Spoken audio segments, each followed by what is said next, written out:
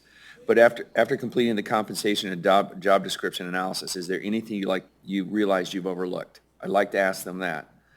Do you have a copy of job descriptions and job classifications that could be shared? All right. What would you do differently if you needed to complete this analysis a second time? All right. Are there any experiences they want to share? Would you use the company again? All right. I mean, some of these blend together, but, are you satisfied with the results? And were there any unexpected expenses? So those are things I'd like to ask. But if we reach out and we ask for those, Mr. Eschenfelder, am I allowed to share those with Clara right away? As long as there's no opinion on it, can it go out, or do we have to wait till the next meeting to share it with No, other? you're an individual member of the commission, just like our commissioners. If an individual member of the city commission wants to go out and do research or whatnot and provide that to the administration, you can even provide that to your fellow commissioners. Because of sunshine, though, you just have to make sure that that other commissioner doesn't respond to you. To be really clear. But I think that, if If I send it to- if you want it conveyed to the commissioners, the cleanest way is to give it to the clerk and ask the clerk, please make sure the other commissioners see this as well, and then she will distribute it out. The city attorney last year about this time gave a letter to that effect to the Board of Commissioners, which I'll also share it to you. The safest way is to give it to the city clerk. And so we can't have any conversation on it until we have an open meeting. Just at a meeting, right? But if I ask those questions, can I share the responses to those in that? Okay.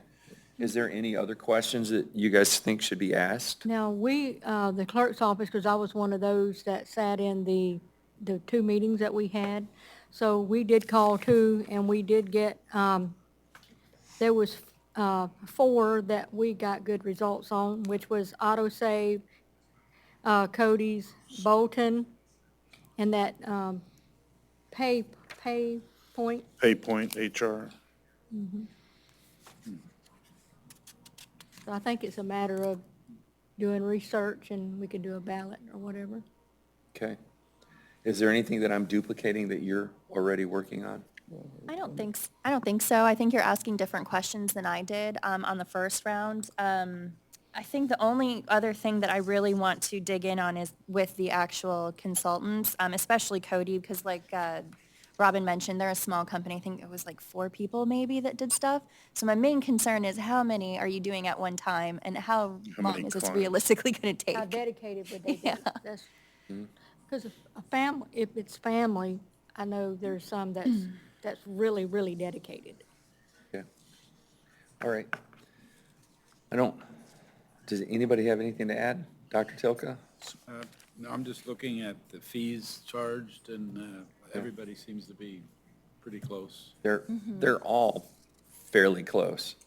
They're all fairly close. I mean, honestly, there's one that's considerably less than every other. Right. But The there's three one that's that- considerably more than every other. Well, So- the 3 that we discussed that I mentioned are actually based on their proposal under $30,000, which per our code doesn't actually require a bid, but of course, it's a good exercise to what we did is what should have occurred. If you looked at Geringer Group, there's 27,640. Yeah, it could be. And 10K for the jobs, 10K for the Right. benefits. That's, Is that still okay? Still in the realm, I feel. yeah, I mean, I think it's within, I mean, essentially within what we thought the budget would be. I mean, my perspective was it would cost about 50,000 to have a study done, so these came in under. Gearing's pretty close to the 50 of the 3 that, Yeah. the 3 that we've been discussing more so.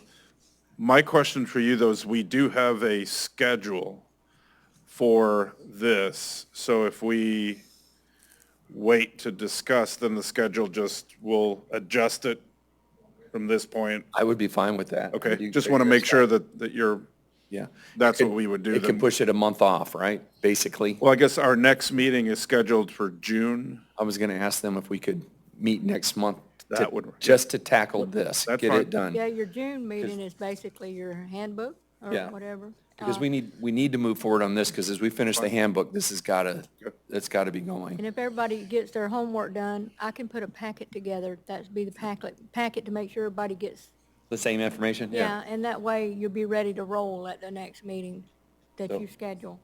Is that something we need to vote on to make a decision on when they get here, or is that just something we could say, we're gonna do this? Just say you're going to do it. Okay. All right. Then Christine, Yep. what day are you available in April? April.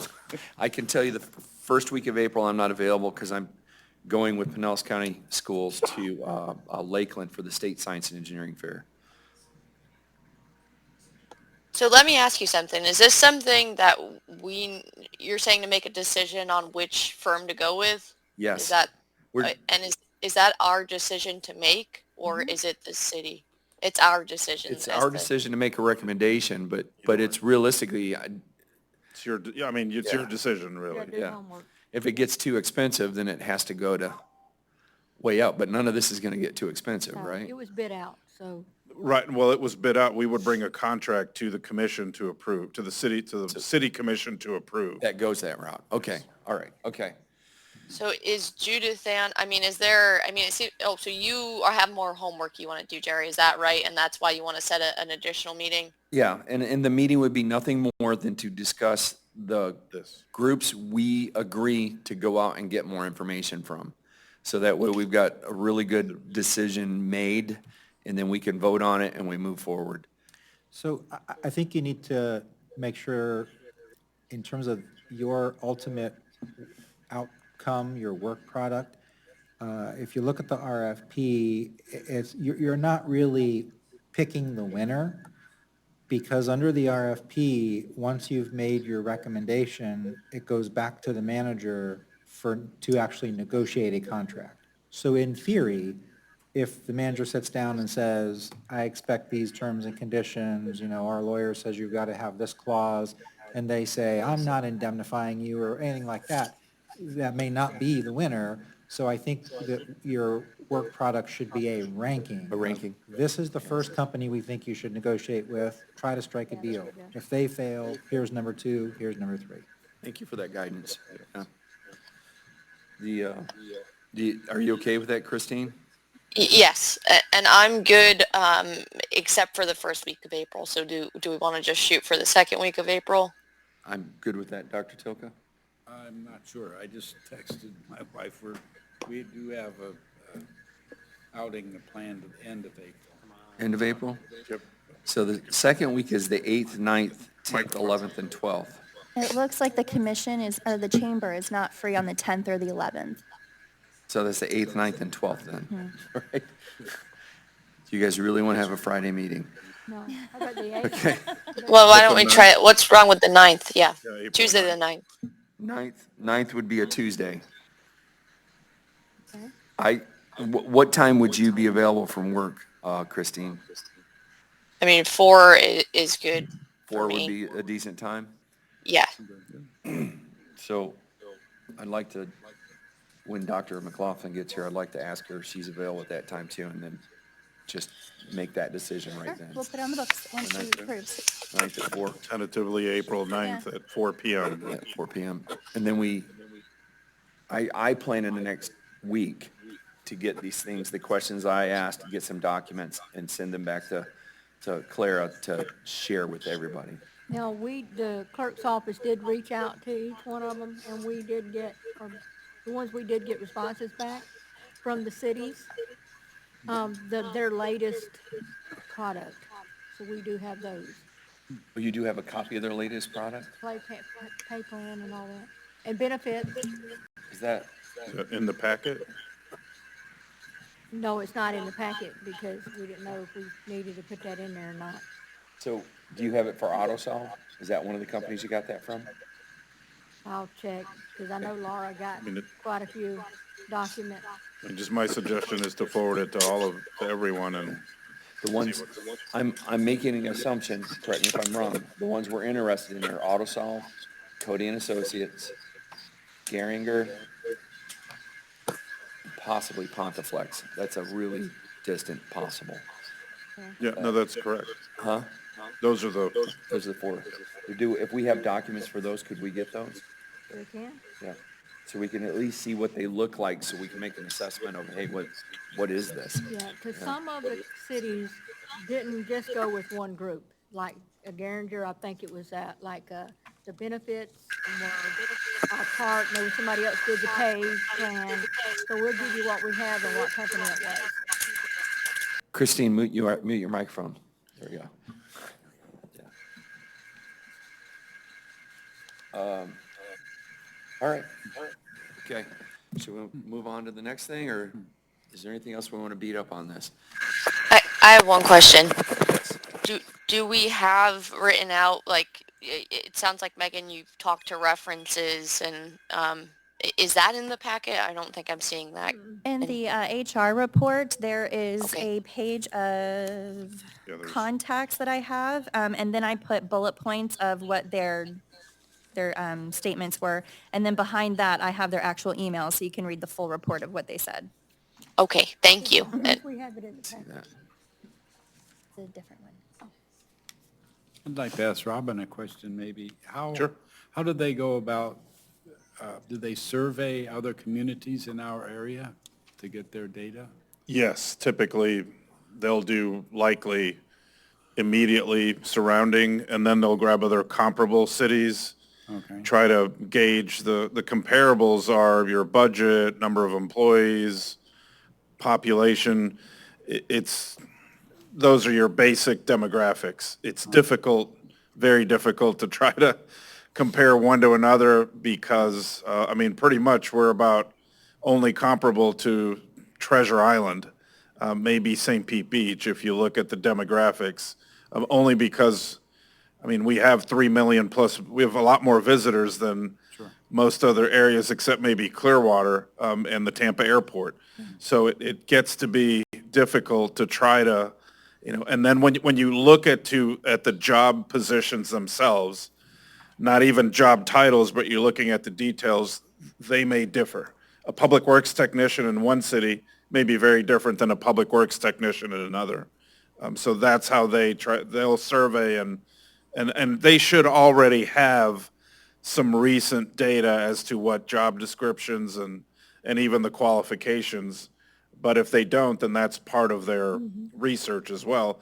But there are firms that are constantly doing that, just surveying, and so they'll let us know what the comparables are. Who they utilize for that? They also go by the cost of living increases and all that. There's all sorts Also of their data that they'll Double determine. rents and all. Would you anticipate that the compensation will be increasing? For I'd say some of the lower positions, lower pay scale might. possibly, but therein, for example, last week there was an article that came out about the city of Tampa and specifically code enforcement. Nobody can touch their salaries because they are significantly elevated. Tampa happens to be the largest city in this metro area, in all of Central Florida, by population, by budget, by square miles, by all the demographics. Cost of living, is it that much more expensive to live in Tampa than in Orlando, than Daytona Beach? It's fairly comparable. It's just going to be so if you go by that standard, then yes, everybody else needs to raise their salaries, but that's not the only thing to consider. If you read that article, well, first of all, you're given the impression that Tampa is overpaying if you read it, but if you compare it to other like cities and look at the positions, they're probably at the higher level. So does that mean that every other city needs to raise their? Not necessarily. A few months ago, another example, our fire department brought up adjustments for our IAFF staff. So most of the firefighters, paramedics, driver operators, lieutenants, and the comparisons were that we were toward the bottom just in Pinellas County, and there are, I believe, 14 fire districts in the county. So we made an adjustment, the commission approved it, and now we're closer to the middle. So it's very difficult. I could, another example, because we discussed it when we were reviewing the firms. So if you compare, and this is going to sound, I mean, try not to sound biased, but just your city managers in the area. There's going to be some significant deviations in salary. I'm not stating that that's what, that anybody needs a raise, but those are the things that they will consider, and then they will, things that we will discuss, and they'll give us their input, we'll provide our input, and then ultimately bring that, have that as a workshop here once we get their, maybe a preliminary report from whichever firm we choose. I don't anticipate significant, there may be some, but realistically thinking of our budget, and I was discussing yesterday with our finance director, if anything, we may be looking on a low level of possibly as low as 25,000, but possibly as much as 150,000 in terms of adjustments if we would, based on this study, what that might look like. And then we were not bound by, We're not, correct. We're not bound, and we are beginning right now very preliminarily our budget for fiscal '25.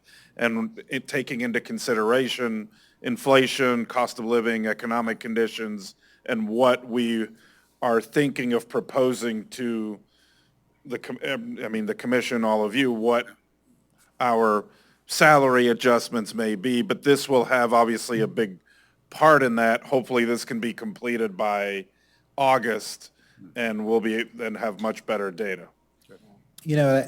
From my perspective, because I've been through a ton of these with my clients, pay studies, and I always feel at the end of the day, it's very interesting data to look at what other agencies are doing and everything, but in terms of how that drives what your agency does, you just have to go back to, we're an employer, and so the key things for us is recruitment and retention.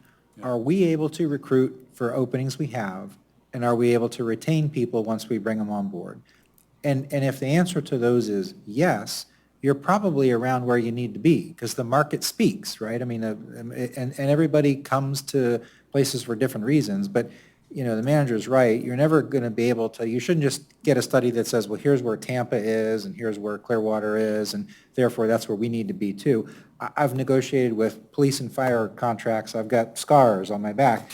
And every time I come in, I know exactly how this is all going to play out. They're going to say, well, those guys down the street make this, and we don't. So we should. And if we don't, we're going to quit. Well, then my answer is, why haven't you? And the answers vary. There's a quality of life. Do we like this agency and so forth? So, you could parse all those things once you get a copy of the study. But I think at the end of the day, those are the two things. Are we able to recruit? Are we able to retain? And even in some of those areas, this city has made adjustments. And in the time I've been here, we have made several part of the budget. The one that was not part of the budget because it's a 3-year collective bargaining agreement was the one that I mentioned with our fire. 12%? and when you just gave the estimate of 100 or 25 to maybe, what was it, 150,000, that's overall adjustment? Yeah, for the whole city, For the whole citywide. city, okay. So we're paying almost a third of that right off the bat for. Yeah. And then also when we called, we wanted to know the last time that they had their studies. And most of them was before COVID.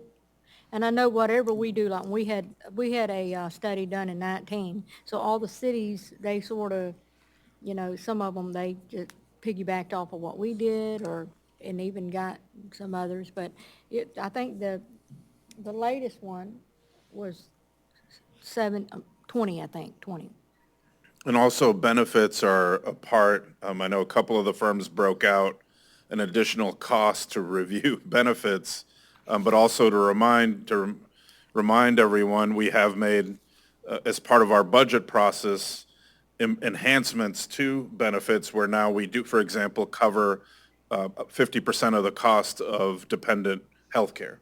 And we were about the only city that did not offer any covering the cost of the premiums for dependent health care. So again, adjustments have been made, but it has been since 2019 that Madeira Beach has gone through this exercise. So Yeah. I think it's well timed to do it. Not that there's a bad time to hold one, but again. Okay. So what we were trying to hold off was to share information with you. So where we're at with the RFP for the classification compensation plan studies is we have discussed 4 companies that they're going to continue reaching out and sharing information. And I know I have some things I want to reach out and ask too, which I'll share that as well. But the 4 companies are AutoSolve, right? That's out of St. Augustine. Cody and Associates, which is out of Cocoa Beach. And they're not, as Mr. Gomez even said, these are not in any specific order, all right? Gehringer Group, Gehring, Gehring Group. That's out of Palm Beach, Florida. And I got to say this as a stretch, it's Pontiflex, Pontiflex, consulting group. EX. I don't know if it, I Yeah. don't think they. Is that what I said? Yeah, I don't. I may have said that. EX. EX, yeah. FEX. Yeah, Pontiflex. Pontifex. Oh, is it EX, no L in there? I don't think, yeah, it's not an L. Okay, Sorry. I spelled it wrong then. All right. But there are certain ones that I believe they're more attractive than others, and I think other people too, but we want to get some of their products so we can see what they did. Questions we discussed, HR is approaching from one direction, and I have questions I want to ask, so I want to call up these people next week, companies, not the companies, but the people they've done work with. I want to ask things like, after completing the compensation and job description analysis, is there anything that they realize that they've overlooked? All right. Do they have a copy of the job descriptions and job classifications that could be shared? And I think you guys have some of those. What would you do differently if you needed to complete this analysis a second time? All right. Are there any experiences they want to share? Would they use the company again? All right. Are they satisfied with the results? And are there any unexpected expenses? So those are the ones we're looking at. We also talked about meeting on April 9th at 4 p.m. That's a Tuesday, specifically to do nothing more than to discuss this 4 and rank them so we could move forward with the decisions well, make it possible for Mr. Gomez to move forward making decisions. Can I ask one question on this? Yes. Have we worked with any of these firms when we did the 2019 study? Were any of the firms that applied? I don't think these are.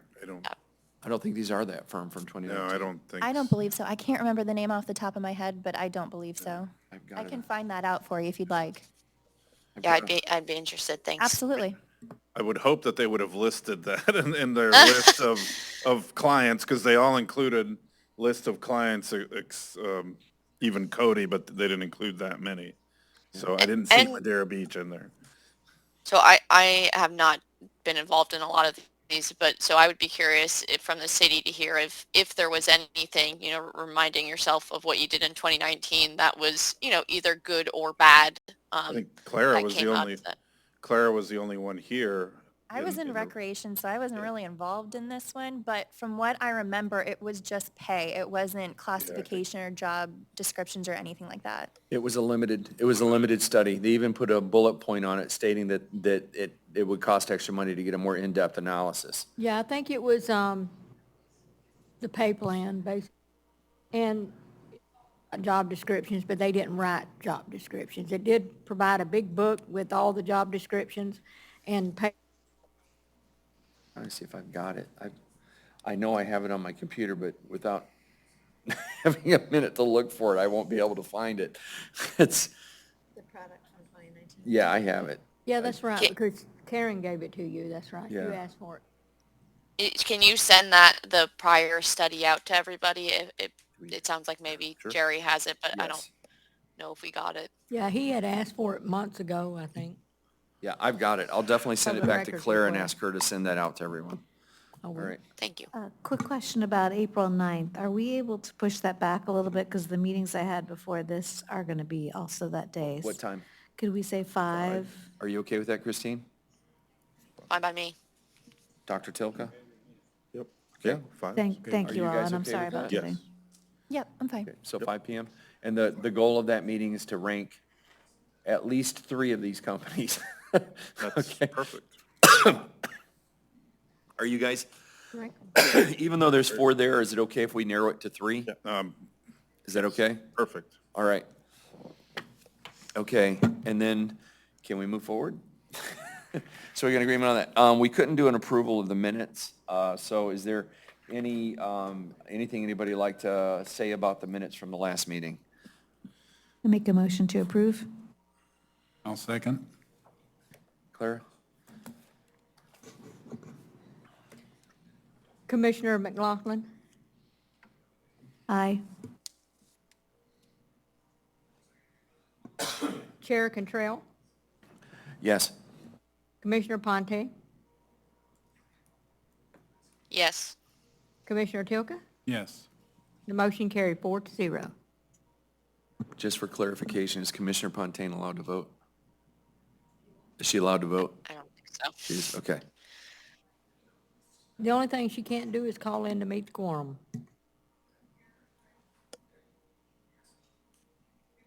Okay, so we got that. We already got the HR report, which some of this was a discussion on that.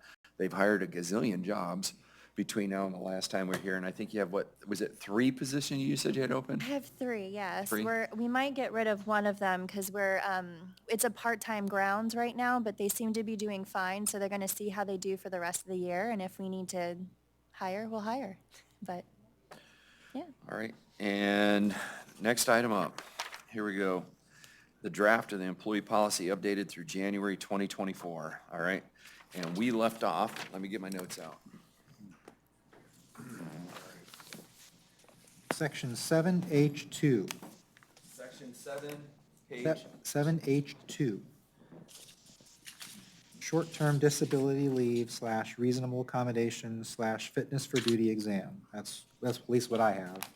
I'm on, my page listing is not the same.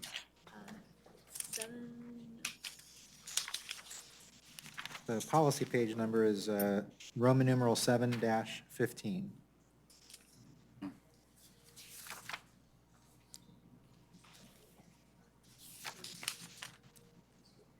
See, right there we go, okay. Maybe it's on the other one and I'm confused. Hey, look. Okay, all right. So we agreed the last time that we will talk about each section, give people an opportunity to say what they'd like, but we're no longer going to continue reading every single word.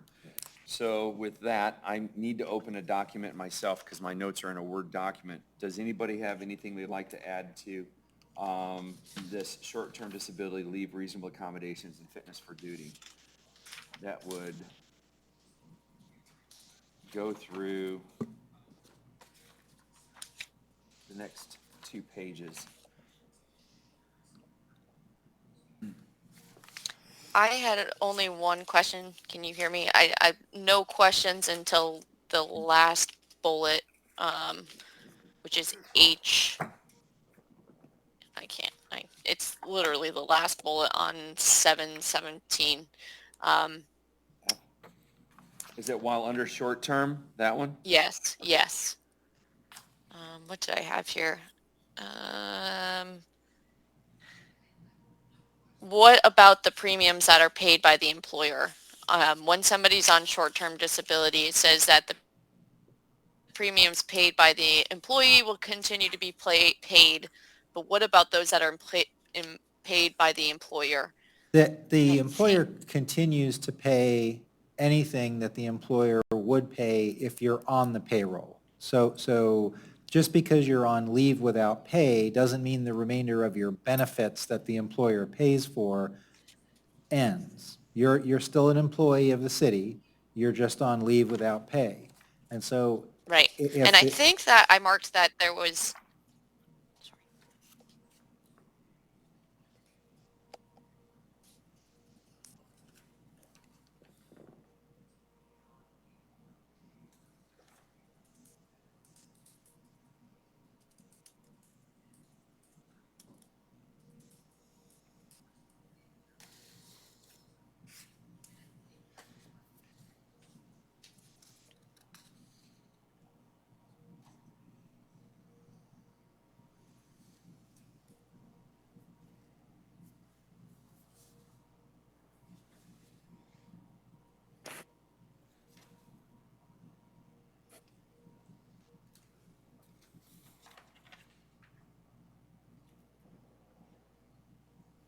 Okay. Was there an answer to your question there, Christine? Yeah, my internet jumped out. Can you hear me? Yes, we hear you. So yes, I think that he answered my question. I marked down that 7K5A had language that stated what he just said, essentially that the employer continues to pay. That's that's bullet F is in Fox, correct? Yes. Okay. So, Would you say what that was again, 75A? I had 7K5A from the FMLA, and I guess that my recommendation is to add language that makes what he just said clear in this bullet, which is that the employer continues payment. Can you clarify? Is that possible to do, Mr. Eschenfelder? Does that make sense? I think what he said is, when I was reading it, I was uncertain. What he said is clear and I believe reflects what is stated in the FMLA area. And I think as a reader, it makes it more clear if he adds that there. Yeah, Mr. Eschenfelder is actually writing right now, it looks Okay, like. good. So, yeah. So that's perfect. That's all I had in that section. I'm waiting for him to give us feedback, and then we'll move forward if nobody else has questions on that section. All right, so what I will insert, even though again it goes without saying, but it will now read, while under short-term disability leave without pay, comma, the city will continue to pay the employer portion of any group health premium, but it is the employee's responsibility to, and then it goes on as normal. As Perfect. written. Thank you. All right, thank you. All right, either Dr. Tilka, Dr. McFall? I'm good. Either of you have questions or comments? No. Right, are we okay to move on to 7I, domestic violence leave? And Mr. Eschenfelder, it looks like there's a Florida statute that's referenced there. We shouldn't touch that, This correct? is all driven by the statute. It's here because we want to make sure management knows about it. Does anybody have questions regarding that section? 7I is in India? Nothing marked. That comes directly from the statute. You said Yes, I ma'am. just had okay, just because it says provide appropriate advance notice, and That's right out of the statute. okay, perfect then, no question. I mean, in that kind of a setting, it's very hard to say what more specific notice you could provide. I mean, you know. Yeah, I don't know why they need to provide you with advance notice of leave requests if it's domestic violence. How can you know when somebody's going to be abusing you? So it seems odd, but if it's statute, then that's fine.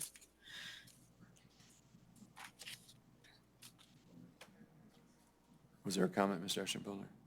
You're okay. We're okay. That's what It the is what it statute is. says, Okay. yeah. Yeah, it Again, is what it is. I Yeah. think in these settings, so you've got the immediate, person's being abused right here and now. The farthest thing in the world they're going to have is, I'm going to go ask for leave, I mean, they're probably going to go ask for the police department. So this, the giving notice issue is more, if you're asking for leave under this section, but it's something that's within your control, then your employer is asking, will you please give us a reasonable notice? If you're key to our operation and you could make 4 different appointments to go see a counselor or whatever, we'd ask you if you could please make an appointment that still lets you get this critical mission done. Okay. All right. Is there some other part of the document where it might mention that supervisors would have Title IX training or other? Title IX does not apply to the government. Title IX deals with universities. You're right. But I mean, something that would have supervisors be, I guess we're already expecting them to be Is there a well-versed standard in this training? But So- something so that would help them be I able to would deal not, with I would never employees. put a training requirement in a personnel policy. That's more a management best practice. I think I've shared with you before that I've developed and put on tons of management training courses. I do one on interviewing and hiring. I do one on discrimination, where I walk through all the core discrimination laws. I do one on FMLA, ADA, and sort of the disability-focused ones. I do one on labor law, so sort of the union kind of stuff. There's a whole, subsets of things. Certainly, when we get this done, if you want to turn your attention to coordinating with the manager, how I did it at Manatee County when I was in-house is I worked with the county administrator to where he mandated that all of his management team, once every other year, had to go through a course that I put on, so to make sure that everybody stayed fresh. And that seemed to work out well, So, I'm happy to do that. I do that for some of my other clients now. And, I've got all the courses created already, so it's not like it would be a lot of work to do. So maybe after we get this project done, we could turn our attention to, and it might actually be good to do it then, because it could be an opportunity to introduce the management team to the new document, to say, okay, we've got this lovely new policy, and so maybe in addition to doing some refresher training on discrimination, let's walk through some of the key points here in the policy.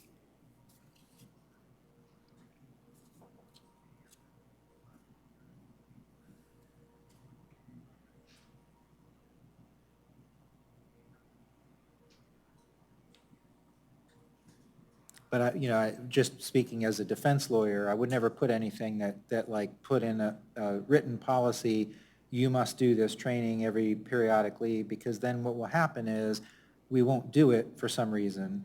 And then the plaintiff attorney says, that's clear sign that you are not, so. Yeah, no, I understand, but I like that suggestion because I think it's important for employees For sure. and their managers to understand. So section 7J is in Juliet, leave of absence without pay. Are there any concerns there? So I have the same comment under J4 with the employer paying. Again, it is stated that the employer continues to pay in FMLA. The section, I have the same note, 7K5A makes that clear, so I'd recommend making that clear here. I'll add the same language to 4. Thank you, perfect. Perfect, thank you. That was 7HF. Okay. Just trying to make a note. There we go. Okay, Dr. Tilka? Anything from you? I'm fine. Okay. Dr. McGraw? Okay. That louder, what you just said into the record. Yes, I'm sorry. The language change, where'd I just put it, will be the same language change as that will be placed on section 7, H, little f. All right, Yeah, 7. okay. Okay, and that's for the section we were talking about with section 7J, part 4. It's J as in Juliet. It's H2F. H2F, thank you, sir. No problem. H2F, okay. All right. Okay. So section 7K is in kilo, which is Family and Medical Leave Act of 1993, FMLA. And I'll just tell you, this is all driven out of FMLA, so you might as well just, if you have questions, let me know, but. Is a serious health condition, part 2, is that part of it as well? It looks like the whole The section. entire FMLA is straight out of the Code of Federal Regulations, yeah. Medical certification, which is 3. 4 is spouse working for same employer. So I actually did have a question. It's not about the language, it's about the formatting. And it seemed as though the subsections, so you have K1, which is basic, and then later on you have military, I believe, or similar. Yeah, and so it seems as though everything from 2 through 14 falls up under basic FMLA. And whereas when you get to military, there's like subsections under that. So I would ask that you review if sections 2 through 14 should actually be like one, sub A. It is confusing as to whether or not the serious health conditions in the current formats fall just under basic, and I think they do. So I ask that the attorney reviews that, and I recommend considering making it a subsection of the basic if that's appropriate.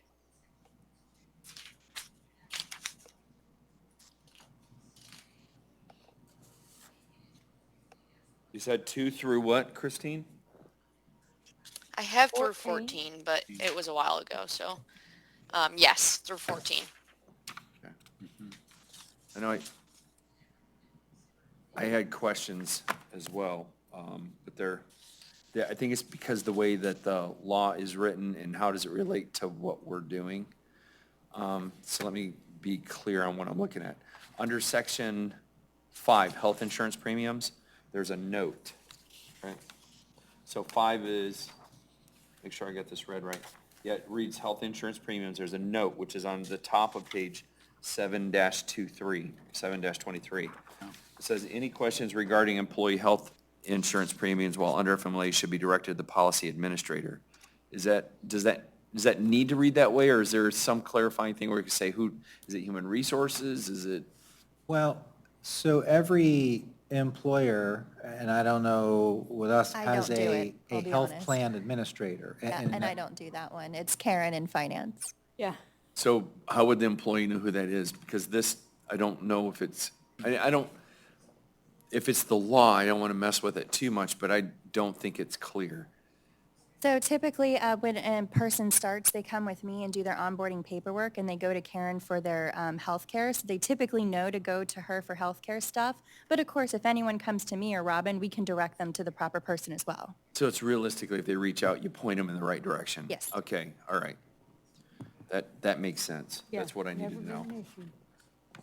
I guess the point there is to make it clear to employees, sometimes somebody in HR, in an attempt to be helpful, might try to give an answer, and they might think they actually know the answer, but if they're not the designated health plan administrator and they give the wrong answer, the employee may screw up their eligibility or whatnot, and now they're mad, and they say, the city told me this, and then Karen says, but you didn't ask me, and I'm the health plan administrator, so that's why I wrote it the way I wrote it. Okay. And is the city using INET? On the bottom of page 7-24, it's section 9, FMLA procedures and forms, note all non-automated FMLA forms will be posted on the city INET for use by human resources. I'm assuming that's an internal Ethernet or intranet thing, but we do not have one of those. We just have paper, and then I attach that to Paycom. Can we get that removed if section? that's not there? What section is that? That's at the bottom of page 7 dash. 9. It's 9, Section- yeah, it's section 9 of it. I had that flag too, and I wasn't sure if Yeah. I was following. It's highlighted in yellow in this Yeah, copy. yeah. Jerry, I highlighted that in yellow way back when I created this, not knowing what the city used, because when I highlighted something, it was for staff to say, do we do this, do we not do this, and it just, because we stopped using this, that never got answered. But I'll just take it out because we Okay, use paper. so that'll get stricken. Okay. And related to that, the sentence before, actually, I had a question on, which I wasn't following. You said 5, Jerry, but I wasn't sure. Why do all of those people, we got directors, managers, supervisors, and personnel liaisons shall be familiar with all of the procedures? 1, is that what we do? And 2, is it necessary? To me, it's just like the HR, just the person who's actually helping you apply for FMLA should have to be Well, familiar. my intent there is because we want our supervisory team to be well-versed in FMLA, because the reality is that our HR director doesn't always know what's going on out in the field, doesn't always know that the employee is saying, oh, I've got to take off because of this or that. And so the FMLA places upon the employer, when the employer recognizes that someone is seeking leave for an FMLA qualifying event, that starts a clock ticking that we have to give them certain forms and get them to fill out those forms. And so we don't want our management team just sitting there saying, oh, this is something HR takes care of. I don't have to pay any attention. We want them to be mindful of if our employees are coming forward asking for leave and it sounds like it's something that's FMLA, our management team needs to at least be sensitized enough to pick up the phone and call HR and say, I think that this is an FMLA issue. Will you please guide me as management? So that's the intent of that sentence. Okay, I think that makes sense, and I would just throw that back to the city personnel. Is that what we do? And in the same vein, that sometimes you say we want to make sure what we put in our policy is what we're actually doing so we don't get caught. So is that in practice? Do the managers? I currently don't have any training on it, but I think that is a good idea to have some yearly training along with our other yearly trainings that we do. So So that's that same idea, right? We don't want to put into policy if we're not actually doing it so we don't catch ourselves. So just one or the other. Either we have to make it reflect what we do or I think Christine. make sure that we get the training. Christine, I think what Attorney Eschenfelder mentioned is that once this is finalized and we actually have a product, then we have a meeting to discuss it. And in that meeting, those personnel should probably be here. Would that be possible, Mr. Gomez? Yes? Okay, Mr. Gomez said yes. Yes. All right. Yeah, I did just as an example, I did a similar training. I don't know if it was when Mr. Gomez were you here or was that No. the prior manager? Before, Yeah. prior. But I did a similar training right over in that other room there for procurement. And we spent a couple hours and we went through all the city's procurement rules and different methodologies and all that kind of stuff. And I think that was a good session. So we could do the same kind of thing once this is adopted for HR. That's good. Christine, is it okay if I move on to 12? I got a question on 12. Good for me. I have one on 10. Okay, if let's do you 10 don't- first. Okay. Why is it the tracking of FML leave is the responsibility of the employee and the employee's department? Why isn't that HR? And that's the second sentence in 10. Or, sorry, not second. Third sentence. Tracking of FMLA leave is the responsibility of the employee and the employee's department. Well, so Employee has a responsibility to notify the employer that, yes, this is my return date, and that they comply with all the requirements to come back to work at that time. So does that lead to that? that's precisely right, Mr. Chairman, is, what HR and whatever computer systems we may use, they know what's being used. But what this sentence's intent is more, you're out there using it, you should know when your 12 weeks is nearing, your department should know when that 12 weeks is nearing, because when that 12 weeks expires, your department needs to know, okay, well, what now is going to happen? The FMLA protection is gone. We've given them their 12 weeks of paid or unpaid leave. Do we let them continue to stay out? Is there any prognosis to come back, in any time soon? Because when that 12 weeks is burned, management decisions need to start happening of, is it time for a non-disciplinary separation? And really, HR can be a resource to management, to help make sure that discussion occurs in the right legal way. But in terms of tracking it and making sure what the employee is using and when it's nearing its end, that's up to the department and the employee, not to HR. That was the intent of that sentence. And that makes sense. I just want to make sure it aligns with what the city does. Yeah, directly related to operations, because there's an impact of operations and particularly when we are such a small employer, that has to be well known, essentially at all times, so that the work is still completed. Okay. With that, I'm good. Thank you. Okay, any other questions, guys? I'm good. 12, the only concern I had there, when I first read this, I was concerned, is there going to be any undue burden placed on the employee by the way this is read? And I'm sure it reads exactly as it's written. But the thing here is it's not, this is not stating that they have to do anything more than what's written in that initial document that was the agreement based on what the medical interpretation was of what the need was and agreed to with the city, You're correct? talking about employee obligations, that one there, the little? Yes. Yeah. So what that is, I don't know if any of you have taken FMLA and done the whole form thing, but when the employer approves your FMLA, you get back, or you should get back, a form, and all these forms are created by the Department of Labor, a form that says you're approved, but it also has a section where management has the option, you don't have to, but management has the option to say, every so much period of time, you will give me a recertification from your doctor so that I know that the condition you're now claiming that I'm approving continues to exist, because we don't otherwise know. And the only thing that the regs say about that is it can't be any more frequent than 30 days, because then it just gets harassing. But from 30 days or 40 days or 45 days, management can say, you need to recertify to us. That's what 12 is getting to. Okay. Is it also one of those where that, say like you request FMLA for 8 weeks, but something happens along the way? And you, whoa, that was weird. And you need an additional week. Correct. You're approved for the 8, but you've got to submit paperwork saying, hey, I need an extension. That's correct. That's the same thing, correct? Absolutely. Okay, all right. That's what I wanted to clarify in my own head. Thank you. 12, is everybody okay up to 12 then? Are there any concerns beyond 12? And Christine, so I understand properly, 15 probably should have a different number, correct? Because FMLA military family leave, was that separate Yes, it would be 2. too? So he can, yeah. Okay. And I have one other minor thing. Are you going all the way through FMLA? The only other thing I have is there's a reference to comp time, which I think we were getting rid of. Where was Yeah, that at? I've got a general note to go through and Okay. obliterate comp time everywhere, so. we Where was it already- at, Christine, so we know?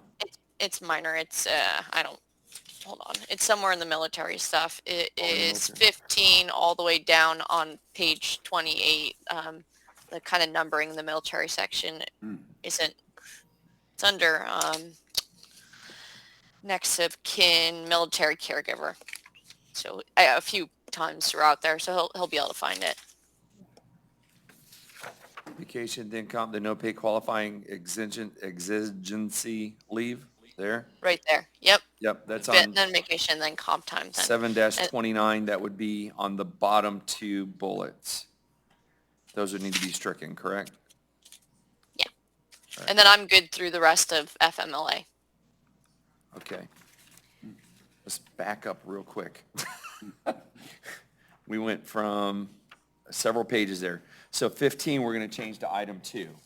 We recommend to be changed to item 2. Well, And can I just ask a I don't- question? I don't, I'm not real sure. So if you go back to page Roman numeral 7-20, at least on mine, 7-20. yeah, the beginning of 7K, the beginning of FMLA. And number 1 is basic FMLA eligibility and qualifying events. And then it goes through from 1 to 14, and that all deals with FMLA as it was originally adopted.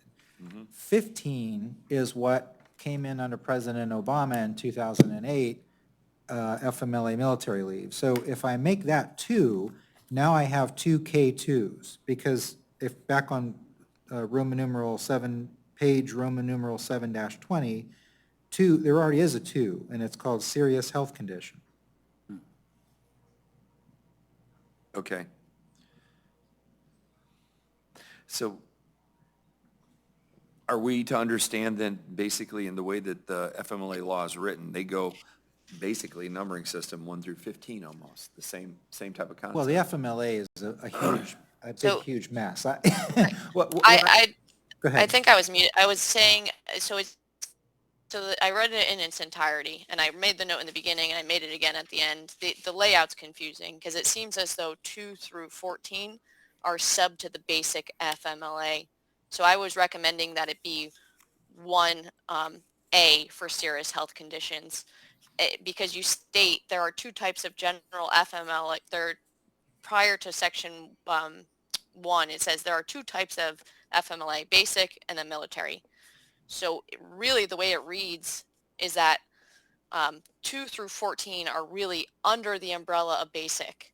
So I would just have him review. I don't think we need to make a recommendation as to what to do. I just let's have him review and then talk about it the next time. So I don't think we need to denote what exactly has to happen with the organization. Does that make sense? It does, to me at least. But I'm not a Yeah, lawyer. I'm not a lawyer. Yeah, he can, if he comes back and says, look, this is the way it's in the statute or whatever, then fine. I just, for me as a lay person reading it, it was confusing. So I just recommend that he reviews and we discuss. We said we're going to go back through everything anyway at the end. So, Yeah. um, Does anybody have questions on 15, FMLA military leave? That goes through several pages. We did make the one recommendation on page 7-28, qualifying exigency leave and military caregiver leave, that the comp be removed from those. Then comp is a statement that needs to be removed from both.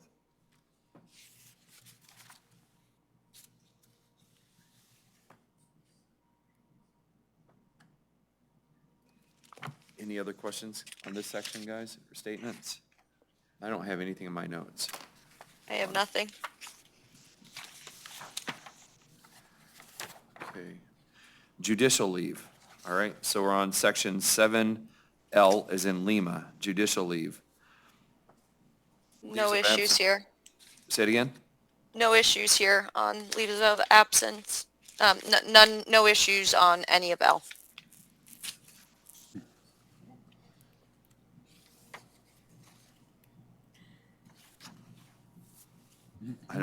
I don't have any concerns. Does anyone else? Okay. Section 8, absence without authority. This is a question that I have. None of the provisions of this policy, the period of 2 days, other places where I've worked, it seems like it had to be 3 days before you could do it, but I don't know if there's a reason to have 2 versus 3. Maybe it's a Florida law. I have no idea. No, there's no statute that governs it. It's simply how,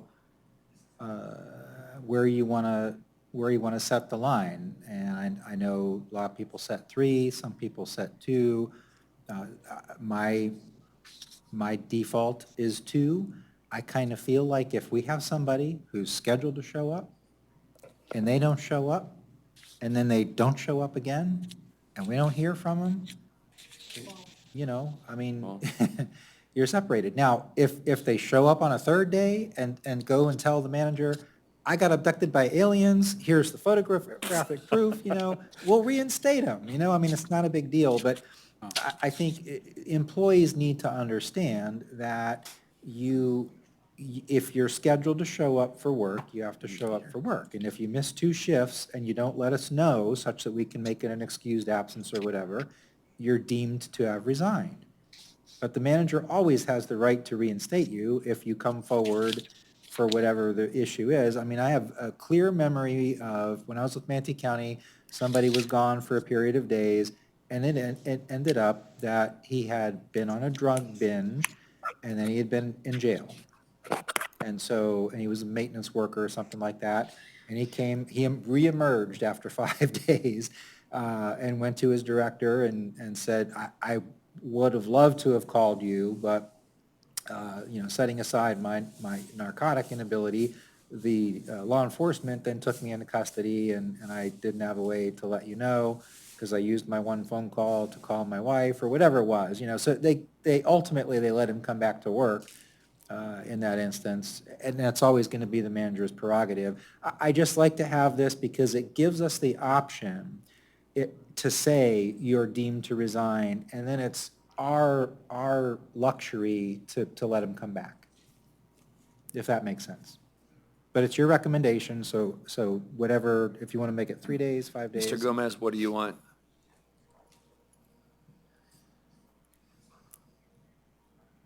I'm comfortable with as is written here. You guys okay? Christine? I'm good with 2. Yeah, I would say I also just wrote contention. This was one of the legal cases, right?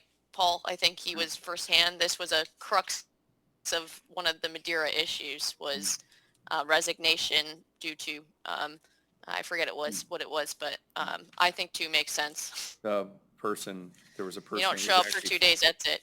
There was a, That wasn't quite it. in the resignation one, that was a person wrote something, but it was under a duress type situation, Yeah, and it was exactly. inappropriate. Yeah. That was that. Yeah. It really wasn't what the person stated. What they had her write was not what she was trying to state. I think there was, I don't know if there was a language, I have no idea, but it was weird. Any other questions, Well, guys? Go ahead. I'm good with that. Okay. Can we move on to 9, non-disciplinary separations from city employment? A, resignation. In the header, it says county. Oh, it does. Do you see that? In the header, 9, this is page I got it. 9-1. In the header, it reads county instead of city. My only comment here was A5. It states employee separation survey, which I want to make sure that we actually do that. And I can't, I almost feel like we talked about not having wanted to do that. I can't recall. So the question is, do we currently do an employee separation survey? And is that something we want to be doing? No. We Okay. don't currently do it. So take out the first sentence. But Actually, I think it's a good idea to have one going forward. Yeah, I'm in the process of looking for them, and that's actually one of the questions I have for the HR consortium as well. Well, and I recall, I thought Attorney Eschenfelder, had we said at some point it's not a good idea to do those because now you're documenting No, issues? I cannot recall if we talked about it, but if we did, I most certainly would have not said it was a bad idea. Okay. I wrote this, and I love employee separation surveys. Obviously, we can't force an employee to take them, but I think, number one, every good employer should want to know, why are you leaving us? It gives management good data. You know, is it a wage issue? Is it a personality conflict? But I also think that in cases where employees then come back to sue and say, oh, I was discriminated against, whatever, I love having the separation survey, because if they don't say, when they give us a survey and say, well, I left because of, poor pay, or I left because I had a better opportunity, and then 4 months later I hear from a lawyer that they left because they were being, so horribly discriminated against and it was a hostile environment, well, gee whiz, you would have thought that that would have been put in the separation survey. So I've actually used separation surveys as exhibits in cases I've defended to a great deal of success. I also like them because sometimes employees, when they write them, clearly demonstrate the very incompetency reasons why they were separated, like the spelling errors and all that kind of stuff. And I had a case one time where a administrative assistant was let go because of just inability to write, and use proper grammar. And her separation survey showed that she couldn't do the very things that management had disciplined her for, which is, then caused her to resign in a huff. So I like them. So, if y'all are looking at doing one of those, I would say keep the language. The other thing is, if they refuse to do one, you can also document that, Absolutely, that helps you. absolutely. Yeah. Now, Jerry, we had a big conversation about this at one of the meetings, and it's on the item got listed for the items to be scheduled for future discussions. And then when we did the status, we put on there to address after personnel policy is adopted. They have a employee satisfaction survey and employee termination survey, So they're on there for us to continue and on an with. exit interview survey. Yeah. So those are That- things, okay. I think if I recall correctly, what we had discussed was and maybe this was more in line with what we had said, was maybe not doing an interview, but doing a survey. Is that right? It could That we- be. It says survey, yeah, Yeah. exit interview survey, and there's an employee termination survey, so I don't know if that's the same thing. Yeah, just an exit survey, I think, is very valuable. Personally, I think people are more apt to do a survey than Yeah. an in-person Yep. interview. We and be wouldn't more we honest. wouldn't interview them upon I wouldn't leaving. recommend interviewing. Because No. with interviewing, you get to a he said, she said, and then the person's like, well, I told that interviewer that I was being discriminated against horribly, and the interviewer's like, I didn't hear that, you know? And then it's, who's telling the truth? So put it on paper. We would love to see what you have on paper. I'll look it up. Perfect. I think I'm in favor of the survey also, so it seems like my issue was resolved. So leave it in there and just make sure we actually do that. No, I can change it to just say exit survey if you want me to. I think that'd be, I recommend that also. I do We too. will for, Yeah. I recommend that for our follow-up. We're no longer going to discuss interviews and we're going to just execute a survey. Okay, now you also have the employee termination survey. Is that the same thing, or? just call it Yeah, just- an exit survey. So I'll remove that. Employee exit survey, call them all the same. I'm gonna Then, remove that then you're one. covered for every situation, is that correct? Well, when the HR word for when someone leaves us is that they separate from us. That's why they're called separation surveys. And so whether it's resigned or fired or, So we'll label it that? You want me to say That's fine. separation survey instead of exit? you say whatever you want. Exit sounds, Exit That way survey. we don't point to the door? separation survey is the general industry term for these kind of things. It is for me. I had a general concern on section 9A resignation, item 3. And that had to do with, and I don't know how this works, that had to do with that person that didn't resign, but an email that was sent was used as if the person had resigned, which was not an appropriate use. If that's the case, if it's not an actual resignation notice, does the employee, are they allowed to continue on with a due process hearing? Yes, it becomes a termination. I mean, there has to be very clear evidence that an employee resigned.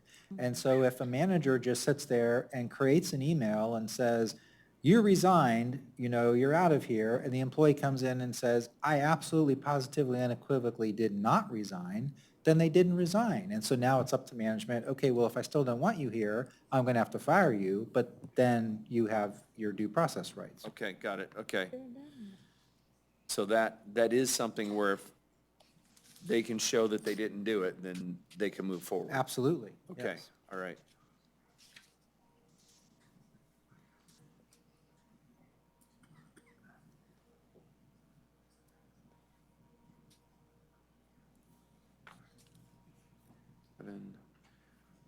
Any other questions for this one?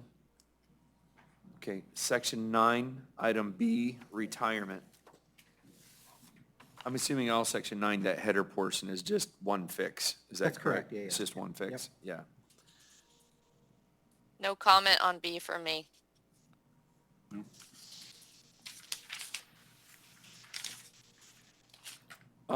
For 4, because if you're going to FRS, there may be a concern there. Employees who retire from the same employment may be rehired by the city in any position under such terms. They have to wait 12 months if they're on FRS. They can't be rehired back into an FRS system for 12 months after they retired. I believe that's, we can check with finance, but I'm pretty sure that's covered under our FRS process and policy. Yeah.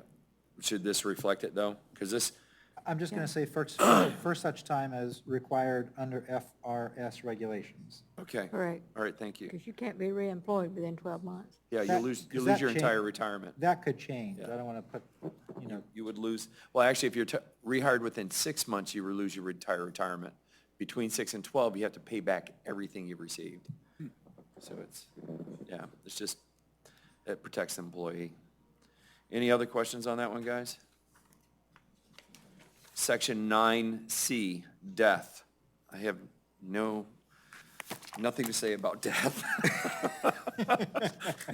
If you're dead, you're dead. Except it sucks. Yeah. Death comments here. You have comments or you don't? No death comments here. Okay.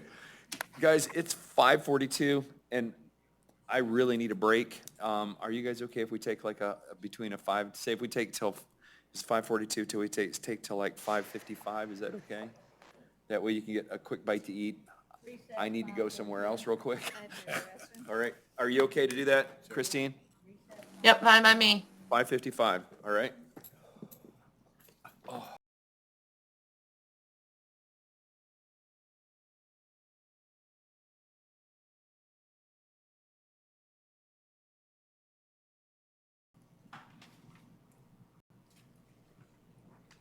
All right, it's getting to be 5:55 right now. We left off with Section 9, C, I think, death, and we're on to Section 9D as in Delta, layoff.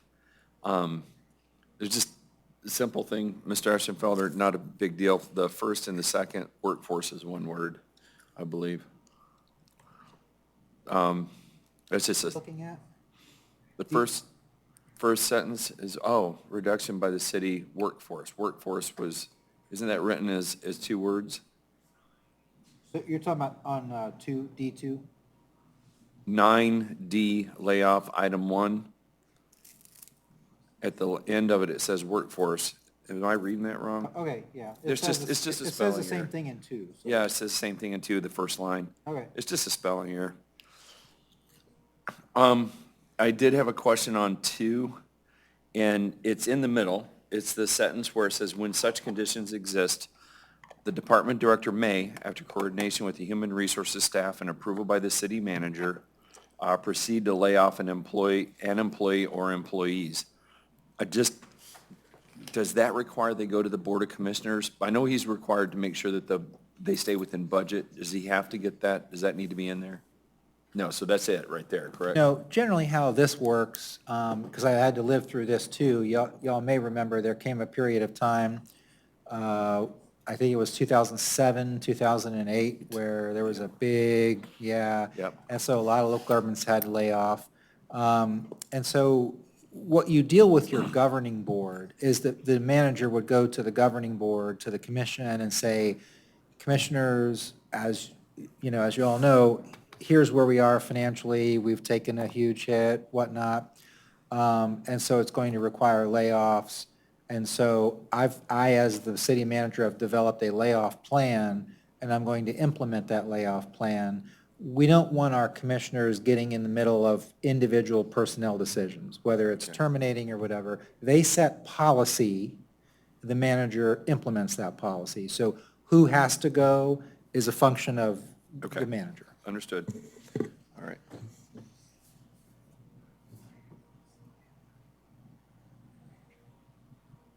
And I don't, for that whole section D, is there a reason 6 is bold? Is that just a weird thing that happened? Yeah, that is a weird thing that happened. And 11 is similar, but it's just not, to me, it's not significant. It's just, I didn't know if there was a reason for it. It's just a weird thing that happened. Yeah. Okay. I'll unbold it. All right. And I personally,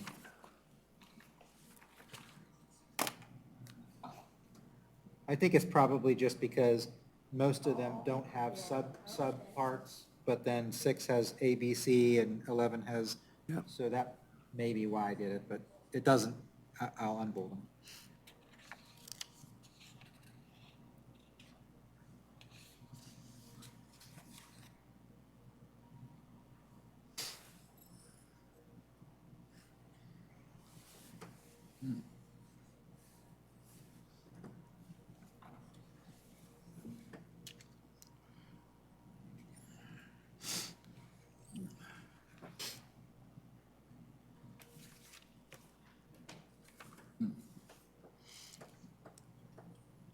is there, under item 12, which is on page 9-6, just out of my own curiosity, under what circumstances would you, or is it in conjunction with, can you lay somebody off and offer them a separation agreement, or is it one or the other? And why would you offer them a separation agreement instead of layoff? So what you want when you're having to reduce your workforce is to minimize the pain as much as possible. And so, we did this, for 2 years in a row when I was with Manatee County. And the first step we started before we did layoffs was to develop a pot of money to use to then go to people who we knew were near retirement, who might not mind leaving or whatnot.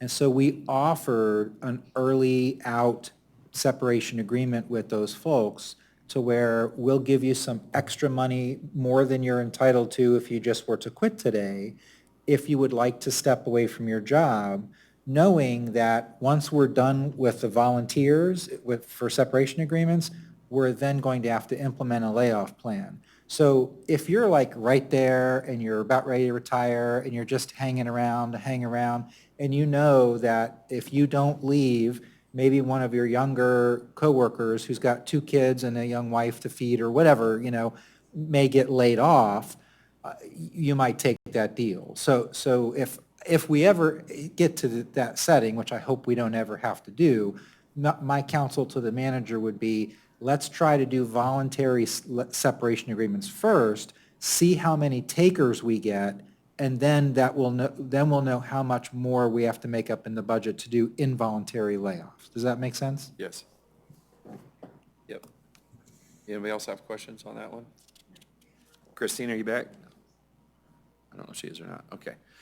Section 9E, disability separation and reasonable accommodation.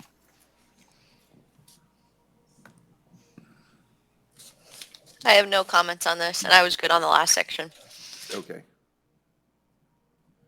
I have no comments on this section either.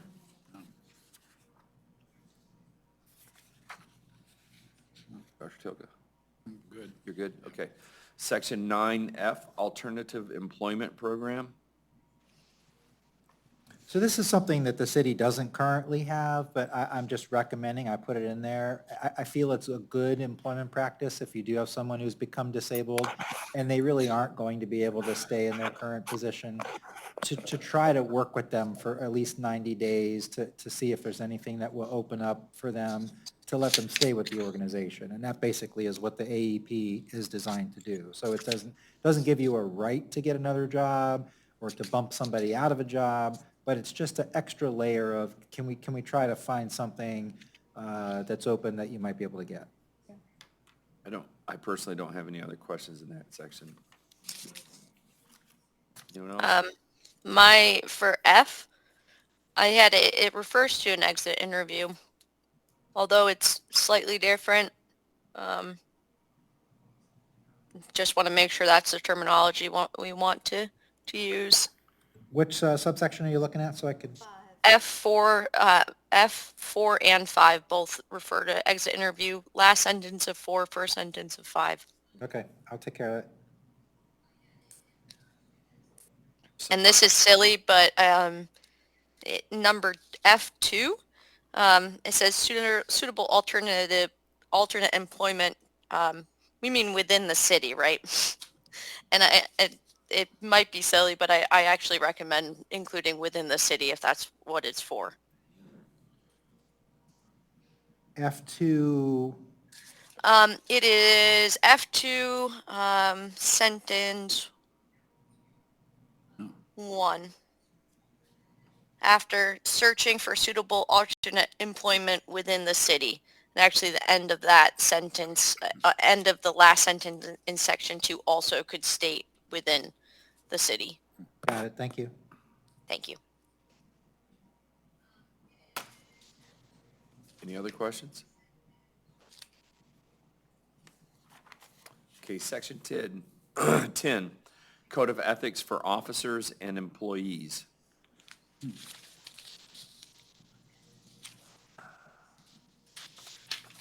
No comments from me in any of that. I'm concerned about the second, item C in that, 1C. And it looks like you got a Florida statute listed here, so this may not be anything I should even try to address. But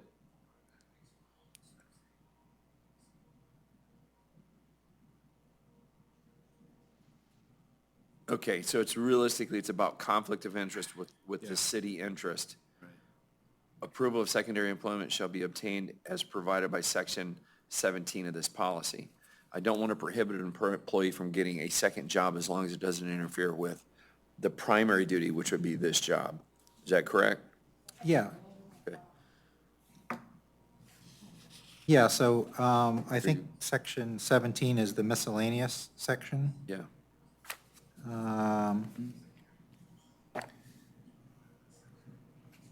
Did I hear you say, hold on? Me too. So- Oh, I think he's talking in the policy. 13, 17. 20 is there. 19, 20, 20, 20, there's 18, 18. 17 is on page 17-1, which is way back. Outside employment, section 17.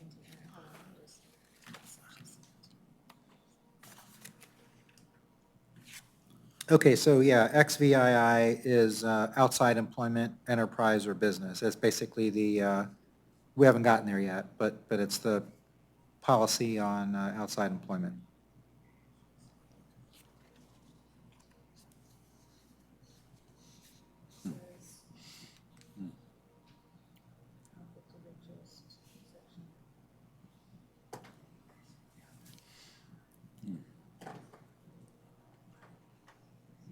Could we maybe just add section 17 of this policy regarding outside employment, or just the name of the section?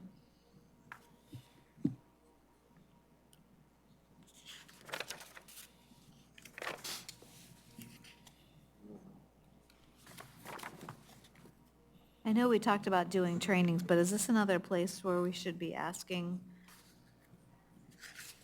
employees to be aware of the code of ethics? Or is this where we're going to do trainings Well, pursuant so to this the plan? all, certainly we want to make sure everybody is ethical, and I don't know what the city has historically done, but this derives from Florida statutes 112.313, the Florida Code of Ethics for Public Officers and Employees, which has been in the Florida statutes since I've been a local government attorney in the 90s. So none of this is new. I've sort of reworded it into more like common English speak so people can easily digest the different concepts. But people should know that they shouldn't have conflicting employments, and they should know that they shouldn't misuse, confidential information for personal gain. Yeah. It's kind of like what mommy told you, But again, I think, that we have an opportunity, once this policy is adopted, to go ahead and do some training, and separate and apart from the management training that I do, our HR director can go ahead and, develop her own internal training for rank and file employees.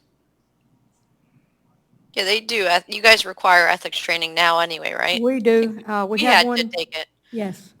We have one coming up that we do in the chamber. It's in July. It's on 17th of July for the commissioners, and the city manager invites all the employees and all.